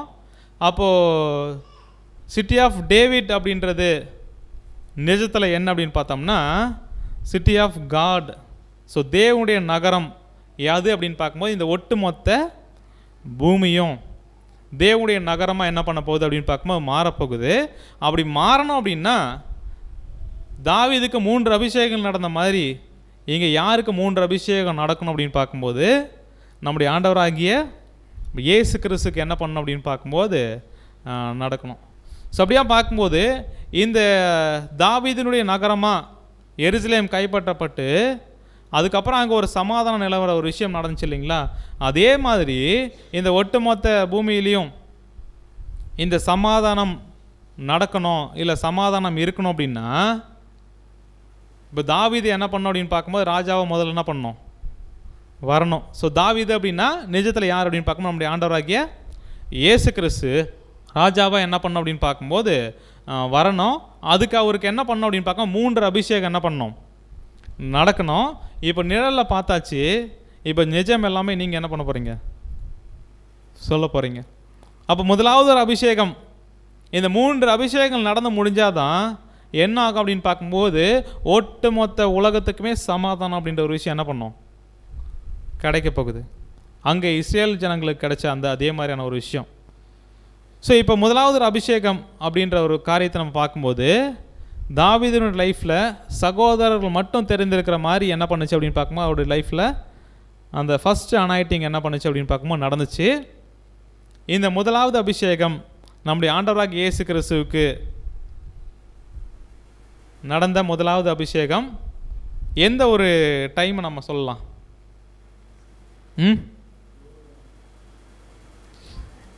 எப்போ அப்படின்னு பார்க்கும்போது ஸோ நம்முடைய ஆண்டவராகிய இயேசு கிறிஸ்துவனுடைய முதல் வருகையில் அவர் பேப்டிசம் எடுக்கிற அந்த ஒரு விஷயத்தை என்ன பண்ணுறோம் அப்படின்னு பார்க்கும்போது நம்ம பார்க்குறோம். ஸோ அப்படின்னா முதலாவது ஒரு அபிஷேகம் இப்போது தாவீதுக்கு நடந்த ஒரு விஷயம் நிஜத்தில் நம்முடைய ஆண்டவராகிய இயேசு கிறிஸ்துக்கு எப்போ நடக்குது அப்படின்னு பார்க்கும்போது இயேசு கிறிஸ்துவனுடைய முதலாம் வருகை, அதுவும் ஞானஸ்நானம் எடுக்கும்போது அப்படின்ற ஒரு விஷயத்தை பார்க்குறோம். ஸோ இந்த ஞானஸ்நானம் எடுக்கிற ஒரு விஷயம் இப்போ இங்கே ஒரு ஞானஸ்நானம் எடுக்கும்போது ராஜாவா இல்லைங்களா, இல்லை முதலாம் வருகையில் இயேசு கிறிஸ்து ராஜாவா இல்லையா? ஸோ ராஜாவா இல்லைங்களா அப்படின்னு கேட்டோம்னா அவர் முதலாம் வருகையில் வரும்போது யார் தான், அவர் ராஜா தான். ஸோ அப்படியும் பார்க்கும்போது இந்த ராஜா அப்படின்ற ஒரு விஷயம் ஒரு சிலருக்கு மாத்திரம்தான் என்ன பண்ணியிருக்கு தெரிஞ்சிருக்கு. ஏன் அப்படின்னு பார்க்கும்போது தாவீதினுடைய லைஃப்பில் நிழலில் ஃபஸ்ட் அபிஷேகம் யார் மத்தியில் நடக்குது அப்படின்னு பார்த்தோம்னா அவங்களுடைய ஃபேமிலி மெம்பர் சகோதரர்கள் மத்தியில் மட்டும்தான் என்ன பண்ணுது அப்படின்னு பார்க்கும்போது நடக்குது. அதனால் அந்த ஒரு விஷயம் ராஜா அப்படின்ற ஒரு விஷயத்தை தேவன் அங்கீகரிச்சுக்காருன்றத இப்போது இயேசு கிறிஸ்துவின் லைஃப்பில் எப்படி பார்க்கலாம் அப்படின்னு பார்த்தோம்னா, இயேசு கிறிஸ்துவுக்கு முதலாவது ஒரு அபிஷேகம் பண்ணப்படும் போதும் அந்த ஒரு டைமில் இவர் ராஜாவா ஒரு சிலர் மட்டும்தான் என்ன பண்ணுறாங்க, அங்கீகரிக்கிறாங்க. ஒரு சிலருக்கு மாத்திரம் தான் என்ன பண்ணுது, தெரியுது. அந்த ஒரு சிலர் யாருன்றதை நம்ம பார்க்கலாம். ஸோ அப்படியே பார்க்கும்போது இந்த ஒரு சிலருக்கு மாத்திரம் தெரிகிற மாதிரி என்ன பண்ணுறாருன்னா, முதலாம் வருகையில் இவர் அபிஷேகம் பண்ணப்படுறாரு. ஸோ இந்த முதலாம் வருகையில் அந்த ஞானஸ்நானம் எடுக்கும்போது தான் அங்கே தாவீதுக்கு என்ன கிடைச்சதோ அதே ஒரு விஷயம் இங்கே என்ன பண்ண நிஜத்துலையும் இயேசு கிறிஸ்துக்கு. அப்போ பேப்டிசம் எடுக்கும்போது அவருக்கு என்ன கிடைச்சதுன்னா, ஆவி கர்த்தருடைய ஆவி என்ன பண்ணுச்சு அப்படின்னு பார்க்கும்போது தாவீதுக்கு கிடைச்ச மாதிரி இப்போ இயேசு கிறிஸ்துக்கு அதே மாதிரி முதலாம் ஒரு அபிஷேகம் பண்ணப்படும் போது தேவன் பரிசுத்த ஆவி என்ன பண்ணுறாரு, கொடுக்குற ஒரு விஷயத்தை நம்ம பார்க்குறோம். ஸோ இப்போ அடுத்த நம்ம பார்க்கும்போது இப்போ ஞானஸ்நானம் எடுத்து கரையேறி வந்த பிறகு தாவீதினுடைய லைஃப்பில் நடந்துச்சு ஒரு சம்பவம். என்ன அப்படின்னு பார்க்கும்போது 40 நாள் கோலியாத் என்ன பண்ணுறாங்க அப்படின்னு பார்க்கும்போது நிந்திக்கிற ஒரு விஷயத்தை செய்கிற மாதிரி அதே 40 days இங்கே என்ன அப்படின்னு பார்க்கும்போது முடிஞ்சதுக்கப்புறம் சாத்தான் என்ன பண்ணுறான் அப்படின்னு பார்க்கும்போது சோதிக்கிற ஒரு விஷயத்தை என்ன பண்ணுறோம் நாம் அங்கே பார்க்குறோம். ஸோ அப்படியே பார்க்கும்போது இந்த ஒரு டைமில் அங்கே எப்படி நிழலில் தாவீது கோலியாத்தை கல்லை வச்சு என்ன பண்ணாருன்னா அடித்து கொன்னாரோ அதே மாதிரி நம்முடைய ஆண்டவராகிய இயேசு கிறிஸ்து என்ன பண்ணுறாரு, சாத்தானை வசனமாகிய கல்லை வச்சு என்ன பண்ணுறாருன்னா அடிக்கிற ஒரு விஷயத்தை நம்ம என்ன பண்ணுறோம் பார்க்குறோம். அப்போ தாவீது எத்தனை கல் எடுத்தார், ஒரே கல். ஸோ ரொம்ப தவறான பதில். எத்தனை கூழாங்கல் எடுத்தார், 5 கூழாங்கல் எடுத்தார். ஆனால் அடித்தது எத்தனை தான், கோலியாத்தை ஒன்று தான் என்ன பண்ணியிருக்கிறாருன்னா அடிச்சிருக்கா. அப்போனா இப்போ சாத்தானை அந்த டைமில் என்ன பண்ணார் அப்படின்னு பார்க்கும்போது அடித்த ஒரு விஷயம் அப்படின்றது ஒரு கல்லை வச்சு தான் என்ன பண்ணியிருக்கிறாரு, அடிச்சிருக்கிறார் சாத்தானை. மீதி எத்தனை கல் இருக்குது, தாவீது கிட்ட 4 கல் இருந்துச்சு இல்லைங்களா, அதே மாதிரி இயேசு கிறிஸ்து கையிலையும் 4 கல் என்ன பண்ணுது மீதி இருக்குது. அந்த கல்லை வச்சு என்ன பண்ணுறாருன்றதை நம்ம இன்னும் கொஞ்ச நேரத்தில் என்ன பண்ணலாம் நம்ம பார்க்கலாம். ஸோ அப்படியே பார்க்கும்போது அன்புக்குரிய சகோதர சகோதரிகளே, இங்கே நம்முடைய ஆண்டவராகிய இயேசு கிறிஸ்து முதலாம் வருகையில் வந்து இந்த சாத்தானை எப்படி ஜெயிச்சார் அப்படின்றத பைபிளில் படிக்கலாம் சார். எபிரேயர் 2ஆம் அதிகாரம் 14ஆம் வசனம். முதலாம் வருகையில் வந்திருக்கும்போது என்ன ஒரு விஷயம் இந்த கோலியாத்தை கொல்ற மாதிரி இல்லை சாகடிக்கிற மாதிரி சம்பவம் நடந்துச்சு அப்படின்னு பார்த்தோம்னா கிறிஸ்துவின் லைஃப்பில் எபிரேயர் 2ஆம் அதிகாரம் 14ஆம் வசனம். எபிரேயர் 2ஆம் அதிகாரம் 14ஆம் வசனம்.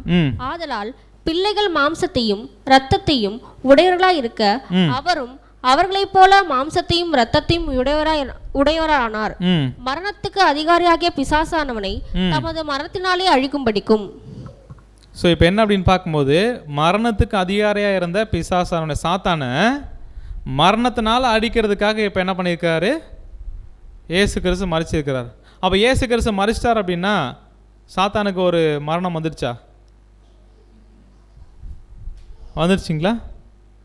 இப்போ என்ன ஒரு விஷயம் அப்படின்னு பார்க்கும்போது இங்கே இயேசு கிறிஸ்து என்ன பண்ணுறா அப்படின்னு பார்க்கும்போது மரணத்துக்கு அதிகாரியாக இருந்த சாத்தானை தன்னுடைய மரணத்தினால் என்ன பண்ணுறாரு, ஜெயிக்கிறார். ஸோ அப்படின்ற ஒரு விஷயத்தை பார்க்கும்போது அவர் மரிக்கும் போது உண்மையாலுமே சாத்தானுக்கு மிகப்பெரிய ஒரு அடி தான் என்ன பண்ணுச்சு அப்படின்னு பார்க்கும்போது விழுந்துச்சு.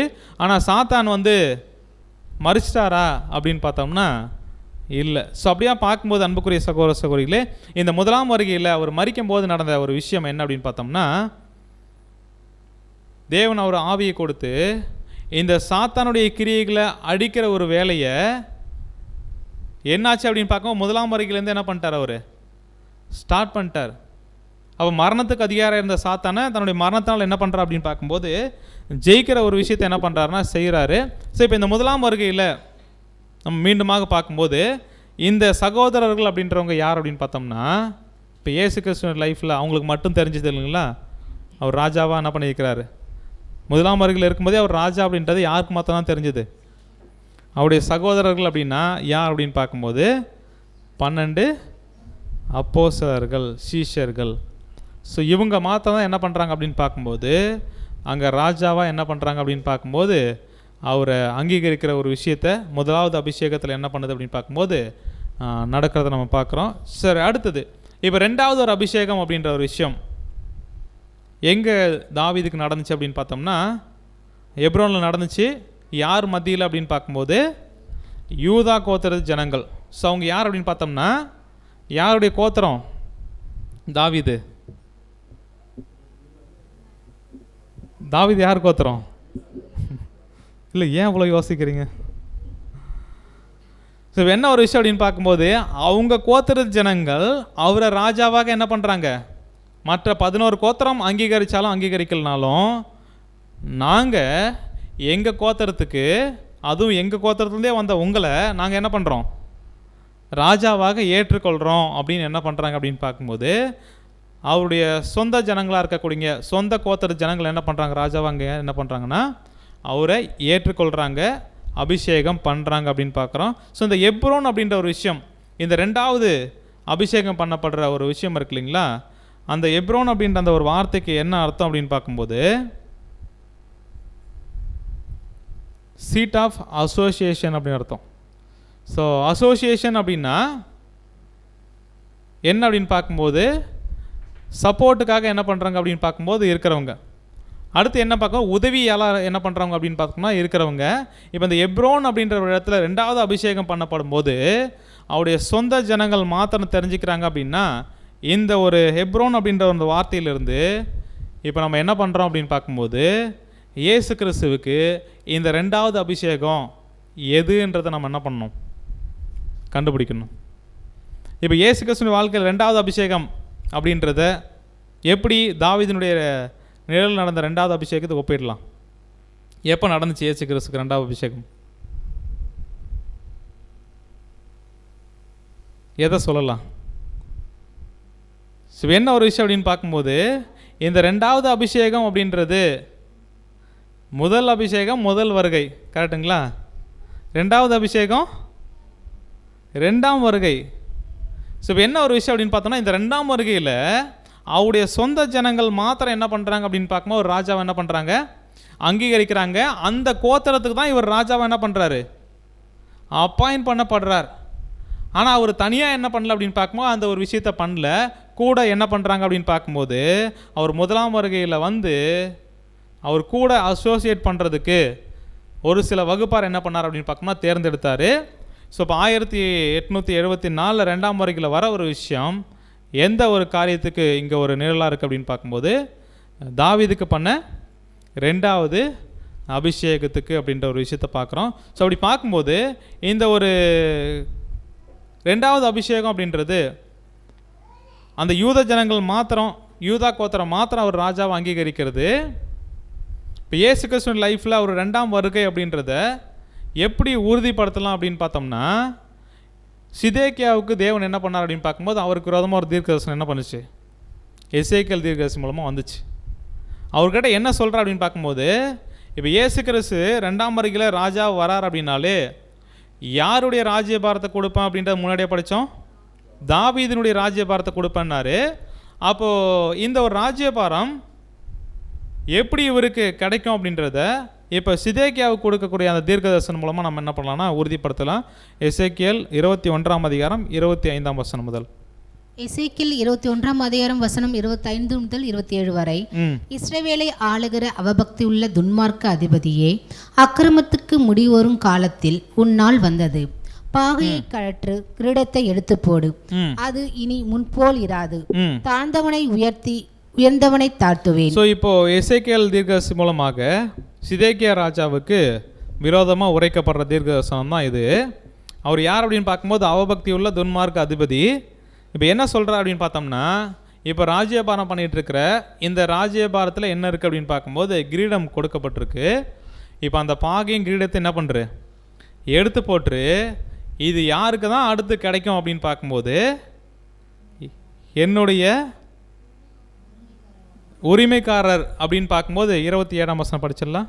அதை கவிழ்ப்பேன் கவிழ்ப்பேன் கவிழ்ப்பேன், உரிமைக்காரனவர் வரும் மட்டும் அது இல்லாதிருக்கும், அவருக்கே அதை கொடுப்பேன் என்று கர்த்தராகிய ஆண்டவர் சொல்லுகிறார். இப்போ சிதேக்கியா அவர் எந்த ராஜா அப்படின்னு பார்க்கும்போது யூதா கோத்திரத்திலிருந்து வரக்கூடிய ராஜா.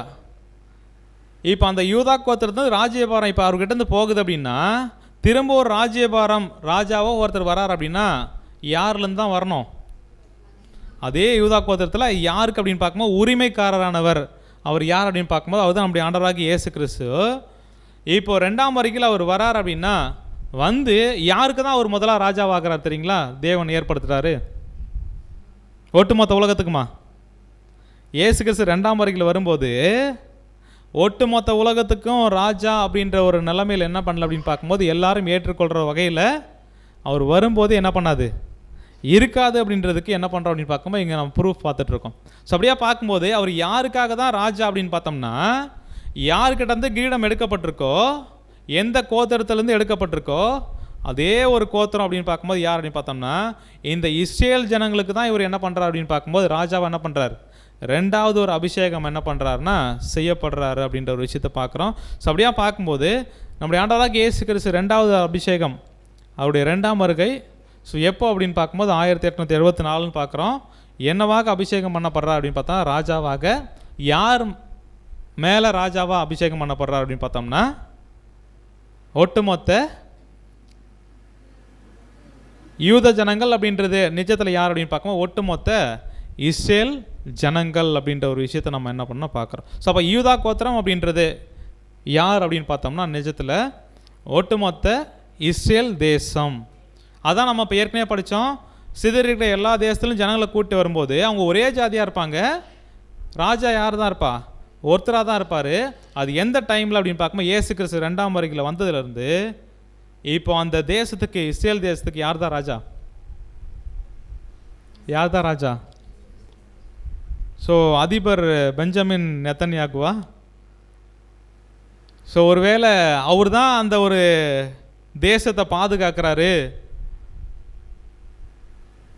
இல்லை அவர் இருக்கிறதுனால தான் வந்து தேசம் இப்படி செல்வமாக செழிப்பாக வளர்ந்துருக்குறாங்க, இல்லை இவ்வளோ ஒரு ப்ரொடெக்ஷன் இவ்வளோ பெரிய டெக்னாலஜி அப்படின்னு பார்த்தோம்னா அந்த தேசத்தை யார் ராஜாவாக கண்ட்ரோல் எடுத்திருக்கிறா?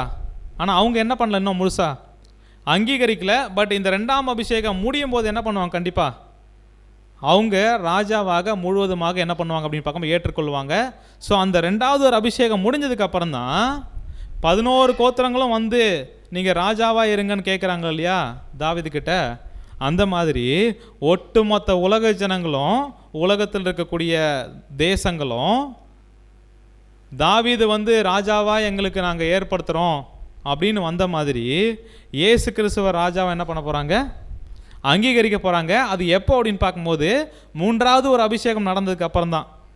ஸோ அப்போ இந்த 2ஆம் அபிஷேகத்தில் என்ன ஒரு விஷயம் மட்டும்தான் நடக்கும் அப்படின்னு பார்க்கும்போது அவர் எந்த ஒரு தேசத்துக்கு ராஜாவாக ஏற்படுத்தப்படுறார் அப்படின்னு பார்த்தோம்னா ஸோ தாவீதினுடைய கோத்திரம் யூதா கோத்திரம். ஸோ இந்த யூத ஜனங்களுக்கு என்ன பண்ணுறார் அப்படின்னு பார்க்கும்போது ராஜாவாக அவர் ஏற்படுத்துகிற ஒரு விஷயத்தை பார்க்குறோம். ஸோ அதே வகையில் என்ன அப்படின்னு பார்த்தோம்னா இந்த ஒரு 2வது அபிஷேகம் முடிஞ்சதுக்கப்புறம் 3வது ஒரு அபிஷேகம் என்ன பண்ணணும் அப்படின்னு பார்க்கும்போது நடக்கணும். ஸோ அதுதான் என்ன அப்படின்னு பார்க்கும்போது ஒட்டுமொத்த உலக ஜனங்களுக்கும் அவர் ராஜாவாக அங்கீகரிக்கிற ஒரு விஷயம். ஸோ அதனால் என்ன புரிஞ்சிக்க வேண்டாம் தவறு அப்படின்னு பார்த்தோம்னா அவர் 1ஆம் வருகையில் வந்து சகோதரர்கள் மட்டும்தான் தெரிஞ்சுது அப்படின்றதுனால அவர் உண்மையாலுமே ராஜா இல்லை அப்படின்லாம் என்ன பண்ணக்கூடாது. அப்போ சகோதரர்கள் மட்டும் தெரிஞ்சிருக்கு அப்படின்னா அப்பயும் அவர் யார் தான்? ராஜா தான்.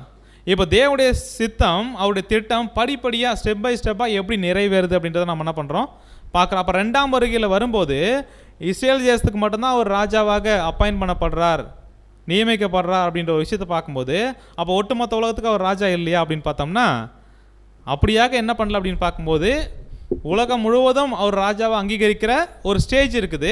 அது இனிமேல் என்ன பண்ண போகுது? 3வது ஒரு நிலைமையில் வரப்போகுது அப்படின்ற ஒரு விஷயம். இப்போ இந்த 2ஆம் அபிஷேகம் நடந்த பிறகு என்ன நடக்கும் அப்படின்னு பார்க்கும்போது 1வது ஒரு அபிஷேகம் பண்ணப்படும் போது சத்துரு எப்படி தாவீதுக்கு கோலியாத் சவுல் இருந்தாங்களோ அதே மாதிரி இயேசு கிறிஸ்துக்கும் நேரடியாக சாத்தான் என்ன பண்ணுறான் அப்படின்னு பார்க்கும்போது சத்துருவா என்ன பண்ணுறாங்க இருக்கிறாங்க. இப்போ 2ஆம் வருகையில் வரும்போது நம்முடைய ஆண்டவராகிய இயேசு கிறிஸ்துவுக்கு சத்துருக்கள் இருப்பாங்களா இருக்க மாட்டாங்களா? இருப்பாங்களா இருக்க மாட்டாங்களா? இப்போ சத்துருக்கெல்லாம் என்ன அப்படின்னு பார்க்கும்போது சாத்தானுடைய அந்த ஒரு டிவைசஸ் என்ன பண்ணுது அப்படின்னு பார்க்கும்போது இந்த அரசியல், மதம், பொருளாதாரம், சமுதாயம் இப்படியாக சாத்தானுடைய 4 கருவிகள் என்ன பண்ணுது அப்படின்னு பார்க்கும்போது அதன் மூலமாக சாத்தான் செயல்பட்டு இருக்கிறான். ஸோ அதன் அடிப்படையில் என்ன அப்படின்னு பார்க்கும்போது இன்றைக்கி ஒட்டுமொத்த உலகத்தில் இருக்கக்கூடிய தேசங்களும் யாருக்கு விரோதமாக தான் என்ன பண்ணுறாங்க அப்படின்னு பார்க்கும்போது செயல்படுறாங்க அப்படின்னு பார்த்தோம்னா, இஸ்ரேல் தேசம் அப்படின்னு சொல்கிறத விட யாருடைய தேசம் அப்படின்னு பார்க்கும்போது இயேசு கிறிஸ்துனுடைய தேசம். கரெக்டுங்களா? அந்த தேசத்துக்கு யார் ராஜாவாக இருக்கிறார் அப்படின்னு பார்க்கும்போது இப்போதைக்கு நம்முடைய ஆண்டவராகி இயேசு கிறிஸ்து ராஜாவாக என்ன பண்ணுறார் அப்படின்னு பார்க்கோம்னா இருக்கிறாரு. இப்போ இயேசு கிறிஸ்து என்ன பண்ண போகிறாருன்னா, எப்படி தாவீது ஒவ்வொரு அபிஷேகங்கள் பண்ணப்படும் போதும் சத்துருக்கள் கூடயே இருந்தாங்களோ அந்த மாதிரி இப்போ இயேசு கிறிஸ்து ராஜ்யபாரம் பண்ணும்போது சத்துருக்கள் இருப்பாங்களா இருக்க மாட்டாங்களா? அநேகருடைய கேள்வி என்ன அப்படின்னு பார்த்தோம்னா, அதான் இயேசு கிறிஸ்து 2ஆம் வருகையில் ராஜ்யம் ஆரம்பிச்சிருச்சு அப்படின்னா யார் இருக்கக்கூடாது? சத்துருக்கள் இருக்கக்கூடாது. இந்த பூமி எப்படி இருக்கணும்? சமாதானமாக இருக்கணும். அங்கே யுத்தம் இருக்கக்கூடாது, மரணம் இருக்கக்கூடாது, கண்ணீர் என்ன பண்ணக்கூடாது, இருக்கக்கூடாது. ஸோ அப்படியா பார்க்கும்போது இப்போ ராஜாவாக வந்துட்டார் அப்படின்றதுனால சத்துருக்கள் இருக்க மாட்டாங்க அப்படின்னு என்ன பண்ணல அப்படின்னு பார்க்கும்போது, நமக்கு இதுக்கு முன்னாடி பார்த்த தீர்க்கதரிசன அடிப்படையில் பாடங்களும் சொல்லலை.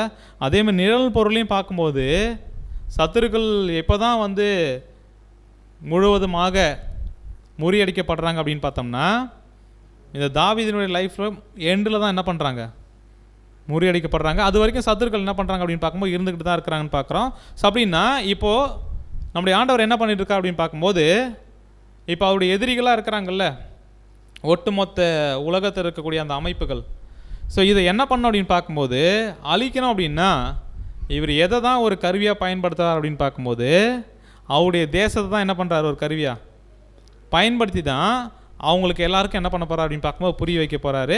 ஸோ அதையாக நம்ம படிக்கிற விஷயங்கள் தான் ஏற்கனவே படித்த வசனங்கள், நமக்கு தெரிஞ்ச வசனம். எல்லா ஜாதிகளையும் எருசலேமுக்கு விரோதமாக என்ன பண்ணுறோம், கூட்டுற ஒரு விஷயத்தையே யார் தான் பண்ணுவார் அப்படின்னு பார்க்கும்போது நம்முடைய ஆண்டவராகிய இயேசு கிறிஸ்து 2ஆம் வருகையில் என்ன பண்ணுறாரு, செஞ்சுக்கிட்டு இருக்கிறார். ஸோ அப்படியாக இப்போ கூட யுத்தம் நடந்துகிட்டு இருக்குது. ஸோ இப்போ நடந்துக்கிட்டு இருக்க அந்த ஒரு விஷயம் இருக்கிறதுனால எல்லா ஜாதிகளும் எருசலேமுக்கு விரோதமாக வர ஒரு விஷயம் நடந்திருக்குங்களா இப்போது? ஸோ இப்போ இது எந்த விஷயம் அப்படின்னு பார்க்கும்போது, நகரம் பிடிக்கப்படும், வீடுகள் கொள்ளையாகும், ஸ்ரீகள் இதெல்லாம் என்ன அப்படின்னு பார்க்கும்போது அந்த யாக்கோபினுடைய இக்கட்டு காலம், கோகு மாகோகு படையெடுத்து வரும்போது சொல்லக்கூடிய விஷயங்கள். இப்போ அந்த ஒரு டைமில் தான் இவர் என்ன பண்ண போகிறார் அப்படின்னு பார்த்தோம்னா, ஒட்டுமொத்த இஸ்ரேல் ஜனங்களையுமே முழுவதுமாக என்ன பண்ண போகிறாங்க, அவரை ராஜாவாக அங்கீகரிக்கிற ஒரு விஷயம் இந்த 2வது அபிஷேகம் முடிவு பெற ஒரு விஷயமா இருக்கும். ஸோ அதுக்கப்புறம் என்ன அப்படின்னு பார்க்கும்போது இந்த அர்மகதோன் யுத்தத்துக்கு அப்புறம் என்ன இருக்கும் அப்படின்னு பார்த்தோம்னா, வெளிப்படையாக 3வது ஒரு அபிஷேகம் இயேசு கிறிஸ்துக்கு என்ன பண்ணப்படும், செய்யப்படும். ஒட்டுமொத்த உலகமும் இவரை ராஜா என்ன பண்ணுவாங்க, அங்கீகரிப்பாங்க.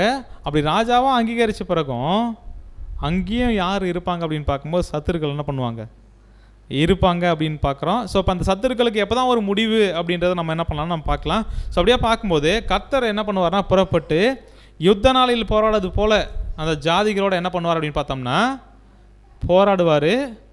அப்போது சண்டை போடுறது யார், எல்லா தேசத்துக்கு விரோதமா இயேசு கிறிஸ்து. ஏன் இஸ்ரேல் ஜனங்கள் தோற்று போக மாட்டாங்க,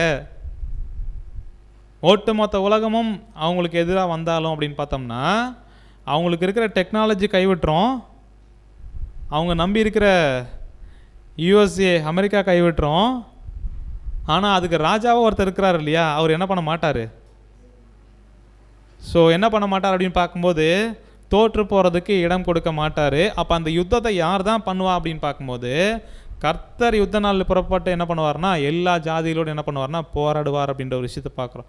ஸோ அப்படியா பார்க்கும்போது அந்த ஒரு அர்மகதோன் யுத்தத்தினுடைய முடிவில் தான் என்ன பண்ண போகிறாங்க அப்படின்னு பார்க்கும்போது இந்த ஒட்டுமொத்த இஸ்ரேல் ஜனங்களும் மேசியாவாக அவங்களுடைய ராஜாவாக என்ன பண்ண போகிறாங்க அப்படின்னு பார்த்தோம்னா அங்கீகரிக்க போகிறாங்க. ஸோ எந்த ஒரு டைமில் அப்படின்னு பார்க்கும்போது இந்த தாவீதுக்கு நடந்த இயேசு கிறிஸ்துக்கு நடந்த 2வது ஒரு அபிஷேகத்தினுடைய ஒரு முடிவில் அப்படின்ற ஒரு விஷயத்தை நம்ம பார்க்குறோம். ஸோ அப்படியா பார்க்கும்போது இந்த ஒரு இஸ்ரேல் ஜனங்கள் கிட்ட தான் என்ன அப்படின்னு பார்த்தோம்னா மீகா 4ஆம் அதிகாரம் 8ஆம் வசனம் படிக்கலாம். மீகா 4ஆம் அதிகாரம் 8ஆம் வசனம். மந்தையின் துருக்கமே, சீயோன் குமாரத்தின் அரணே, முந்தின ஆளுகை உன்னிடத்தில் வரும், ராஜரிகம் எருசலேம் குமாரத்தினிடத்தில் வரும். ஸோ என்ன அப்படின்னு பார்க்கும்போது கிறிஸ்துவனுடைய ராஜரிகம் ராஜாவாக யார்கிட்ட தான் வருவார் அப்படின்னு பார்க்கும்போது அவர் 2ஆம் வருகையில் இந்த எருசலேமினுடைய ராஜாவாக தான் என்ன பண்ணுவார் அப்படின்னு பார்க்கும்போது அங்கீகரிக்கப்படுவார் அப்படின்ற ஒரு விஷயத்தை பார்க்குறோம். ஸோ இப்போது இந்த 2ஆம் அபிஷேகம் என்ன பண்ணுது அப்படின்னு பார்க்கும்போது இப்போது யார் மத்தியில் அப்படின்றத நம்ம பார்த்தோம் அப்படின்னு பார்க்கும்போது யூத ஜனங்கள் மத்தியில். அப்போது இங்கே நிஜத்தில் யார் இருக்கிறாங்க அப்படின்னு பார்க்கும்போது ஜூவிஷ் நேஷன் யார் அப்படின்னு பார்த்தோன்னா ஒட்டுமொத்த இஸ்ரேல் ஜனங்களும் ஒரே ஜாதியாராக கூடியிருக்கக்கூடிய இந்த டைமில் இருக்கக்கூடிய இஸ்ரேல் ஜனங்கள் அப்படின்னு பார்க்குறோம். ஸோ இவங்க மத்தியில் தான் என்ன அப்படின்னு பார்க்கும்போது 2வது ஒரு அபிஷேகம் 2ஆம் வருகை அப்படின்ற ஒரு விஷயத்தில் அவங்களுக்கு ராஜாவாக நம்முடைய ஆண்டவராக இயேசு கிறிஸ்து என்ன பண்ணுறார் அப்படின்னு பார்க்கும்போது அங்கீகரிக்கப்படுறாருன்றதை பார்க்குறோம். ஸோ இப்போ அடுத்து நம்ம பார்க்கும்போது 3வது ஒரு அபிஷேகம் நடக்கப்படுது. அந்த அபிஷேகம் யார் மத்தியில் அப்படின்னு பார்த்தோம்னா ஸோ ஒட்டுமொத்த இஸ்ரேல் கோத்திரங்களும் ஏற்கனவே ஒரு கோத்திரம் மட்டும் அங்கீகரித்தாங்க. இப்போ மீதி 11 கோத்திரம் என்ன பண்ணுறாங்க, வந்து எங்களுக்கு ராஜாவாக இருங்க அப்படின்னு சொல்லிட்டு என்ன பண்ணுறாங்கன்னா அங்கீகரிக்கிறாங்க. அதுவும் அவங்க வரும்போது எப்படி வராங்க தெரியுங்களா, நீங்கள் முன்னாடியே ராஜா தான், ஆனால் நாங்கள் தான் என்ன பண்ணல, புரிஞ்சிக்கல. அதுவும் சவுல் கொடுமைப்படுத்திட்டு இருக்கும்போதே நீங்கள் நல்ல விஷயம்லாம் சொல்லி கொடுத்து என்ன பண்ணீங்க, எங்களை வழி நடத்துனீங்க. ஆனால் நாங்கள் என்ன பண்ணல அப்படின்னு பார்க்கும்போது புரிஞ்சிக்கல. இப்போ நாங்கள் எப்படி இருக்கிறோம் அப்படின்னு பார்க்கும்போது எலும்பில் எலும்பும் ஸோ மாம்சமாக இருக்கிறேன் அப்படின்னு சொல்லிட்டு ஒட்டுமொத்த உலக ஜனங்களும் இதே மாதிரி என்ன பண்ண போகிறாங்க அப்படின்னு பார்க்கும்போது உங்களை நாங்கள் ராஜாவாக அங்கீகரிக்கிறோம் அப்படின்னு சொல்லிட்டு கிறிஸ்துவனுடைய வெளிப்படையான ராஜ்யத்தில் என்ன பண்ண போகிறாங்க, வந்து என்ன பண்ண போகிறாங்க அப்படின்னு பார்க்கும்போது அங்கீகரிக்கிற ஒரு விஷயத்தை செய்ய போகிறாங்க. ஸோ இந்த ஒரு காரியம் தான் என்ன அப்படின்னு பார்க்கும்போது எப்படியா நிறைவேறும் அப்படின்னு பார்த்தோம்னா படிக்கலாம். ஆகாய 2ஆம் அதிகாரம் 7ஆம் வசனம். ஆகாய 2ஆம் அதிகாரம் 7ஆம் வசனம். சேனைகளின் கர்த்தர் சொல்லுகிறார், கொஞ்சம் காலத்துக்குள்ளே இன்னும் ஒரு தரம் நான் வானத்தையும் பூமியும் சமுத்திரத்தையும் வெட்டாந்தரையும் அசைய பண்ணுவேன், சகல ஜாதிகளும் அசைய பண்ணுவேன், சகல ஜாதிகளாலும் விரும்பப்பட்டவர் வருவார். ஸோ இங்கே பார்க்குறோம் நம்ம என்ன அப்படின்னு பார்க்கும்போது தமிழில் தான் சகல ஜாதிகளாலும் விரும்பப்பட்டவர் வருவார் அப்படின்னு சொல்லப்பட்டிருக்கு. ஆனால் நம்ம ஆக்சுவலி இதுக்கு சரியான ஒரு வார்த்தை அப்படின்னு பார்க்கும்போது the desire of the nations, சகல ஜாதிகளும் விரும்பப்பட்ட ஒரு ராஜ்யம். ஸோ அது கிறிஸ்துவனுடைய வெளிப்படையான ஒரு ராஜ்யம் அப்படின்றது என்ன பண்ணுவாங்க அப்படின்னு பார்க்கும்போது புரிந்து கொண்டு எல்லா ஜாதிகளும் என்ன பண்ணுவாங்க அப்படின்னு பார்த்தோம்னா கிறிஸ்துவை ராஜாவாக ஏற்றுக்கொள்வார்கள். எப்படி 11 கோத்திரமும் என்ன பண்ணாங்க, அங்கீகரித்தாங்களோ அந்த மாதிரி என்ன பண்ண போகிறாங்கன்னா ஒட்டுமொத்த உலகத்துக்கும் இவர் ராஜாவாக 3வது ஒரு அபிஷேகம் பண்ணப்படும் போது என்ன பண்ண போகிறார், ஆக போகிறார் அப்படின்னு பார்க்குறோம். ஸோ அப்படியே பார்க்கும்போது இந்த 1வது ஒரு அபிஷேகம் பண்ணப்படும் போது ஒரு கல் எடுத்து என்ன பண்ணார்னா சாத்தான் என்ன பண்ணார், அடித்தார் இல்லைங்களா. ஸோ தாவீது வந்து கோலியாத்தை அடித்த மாதிரி மீதி எத்தனை கல் இருக்குதுன்னு சொன்னோம் நம்ம, 4. இந்த 4 கல் எதுக்கு வச்சுருக்கிறார் இப்போ நம்முடைய ஆண்டவராக இயேசு கிறிஸ்து, ஏதாவது கெஸ் பண்ண முடியுங்களா? 4 அப்படின்னாலே 2 4 தான் நமக்கு நல்லா தெரியும். ஒன்று தேவனுடைய 4 குணலட்சணங்கள், இன்னொன்று 4 காற்றுகள், 4 அமைப்புகள். ஸோ என்ன அப்படின்னு பார்க்கும்போது இந்த உலகத்தினுடைய பூமியினுடைய 4 அஸ்திபாரங்கள் என்ன அப்படின்னு பார்க்கும்போது ஒன்று அரசியல், மதம், பொருளாதாரம், சமுதாயம். இது எல்லாத்தையும் என்ன பண்ணுவோன்னா மறுபடியும் அசைப்பன்னு சொன்னார் இல்லைங்களா. இந்த 4 கல்லையும் வச்சு என்ன பண்ண போகிறாரு, ஒவ்வொரு தூண்களையும் என்ன பண்ண போகிறார் அப்படின்னு பார்க்கும்போது நிர்மலமாக்க போகிறாரு. அது எங்கே தான் செய்ய போகிறார், எதில் தான் செய்ய போகிறார் அப்படின்னு பார்த்தோம்னா அவருடைய ராஜ்யம் பாரம் பண்ணிகிட்டு இருக்கிற அந்த ஒரு டைமில் தான் அங்கே எப்படி நிழலில் தாவீது ராஜ்யபாரம் பண்ணும்போது தான் சத்துருக்கள் எல்லாரும் என்ன பண்ணுறாரு, முறியடிக்கிறாரு. அதே மாதிரி தேவனுக்கும் கிறிஸ்துவுக்கும் சத்துருக்களாக இருக்கிற எல்லா ஒரு காரியத்தையும் என்ன பண்ண போகிறாருன்னா கிறிஸ்து அவருடைய ராஜ்யத்துக்குள்ளே தான் என்ன பண்ண போகிறாரு, முறியடிக்க போகிறாரு. ஸோ அப்படி இருக்கும்போது கிறிஸ்துவனுடைய ராஜ்யம் அப்படின்றது சமாதானமான ஒரு ராஜ்யமாக இருக்கணும்னு எதிர்பார்க்கறது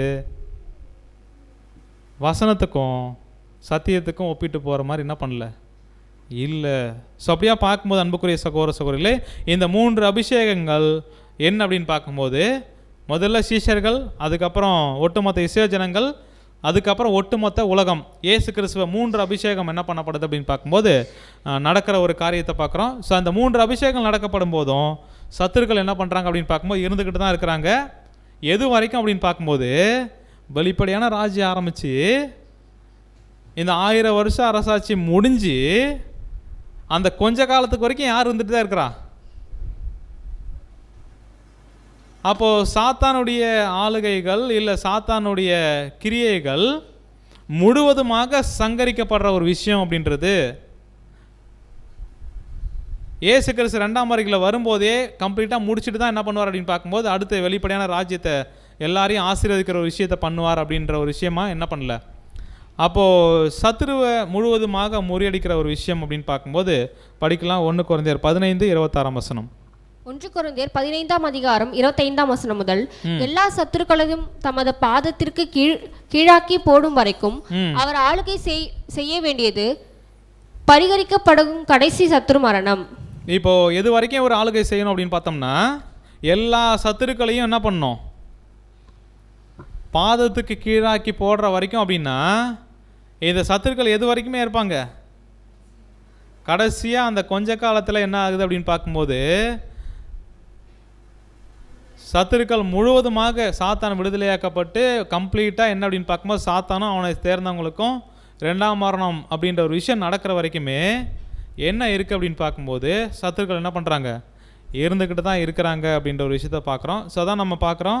இதே ஒரு விஷயம்தான் சங்கீதம் 110:1ஆம் வசனத்தில் கர்த்தரின் ஆண்டவரை நோக்கி நான் உங்களுடைய சத்துருக்களை மது பாதபடியாக்க போடும் வரைக்கும் நீர் உங்களுடைய வலது பாரசத்தில் என்ன பண்ணுங்க அப்படின்னு பார்க்கும்போது உட்காருங்க அப்படின்ற ஒரு விஷயத்தை என்ன பண்ணுறோம் அப்படின்னு பார்க்கும்போது பார்க்குறோம்.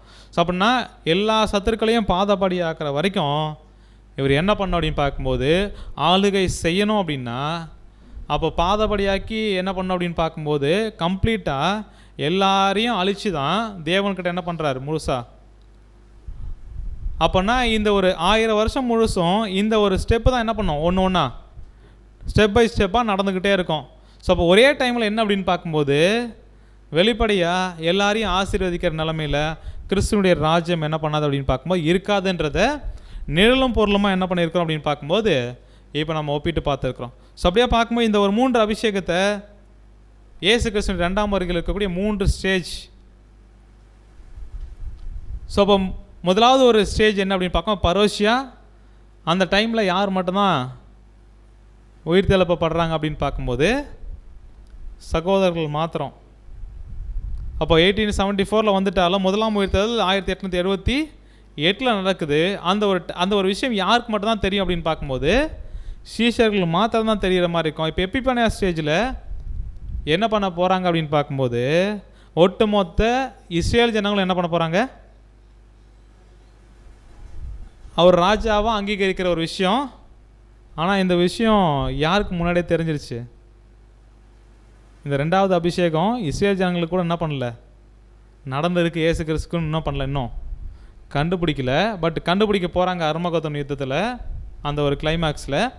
ஸோ ஆனால் என்ன அப்படின்னு பார்க்கும்போது நமக்கு என்ன பண்ணுச்சு அப்படின்னு பார்க்கும்போது இந்த எப்பிஃபானியா அப்படின்ற ஸ்டேஜ் என்ன பண்ணுது அப்படின்னு பார்க்கும்போது பார்க்குறோம். ஸோ அப்போகாலிப்சிஸ் அப்படின்றது தான் எந்த ஒரு ஸ்டேஜ் அப்படின்னு பார்க்கும்போது ஒட்டு மொத்த உலகமும் அவரை ராஜாவாக அடையாளம் கண்டு கொள்கிற ஒரு விஷயம், அங்கீகரிக்கிற ஒரு விஷயம் நடக்கும். ஸோ அப்படின்னு பார்க்கும்போது இயேசு கிறிஸ்துவின் 1000 வருட அரசாட்சியில் எப்படிப்பட்ட விஷயங்கள்லாம் நடக்கும் ஸ்டெப் பை ஸ்டெப்பாக அப்படின்றதுக்கு தாவீதுக்கு நடந்த 3 ஸ்டெப்பு, அதான் 3 அபிஷேகங்கள்.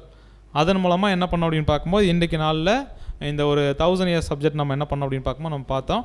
ஸோ பொறுமையோடு கேட்டவங்களை தேவன் தாமே ஆசீர்வதிப்பாராக. ஆமீன்.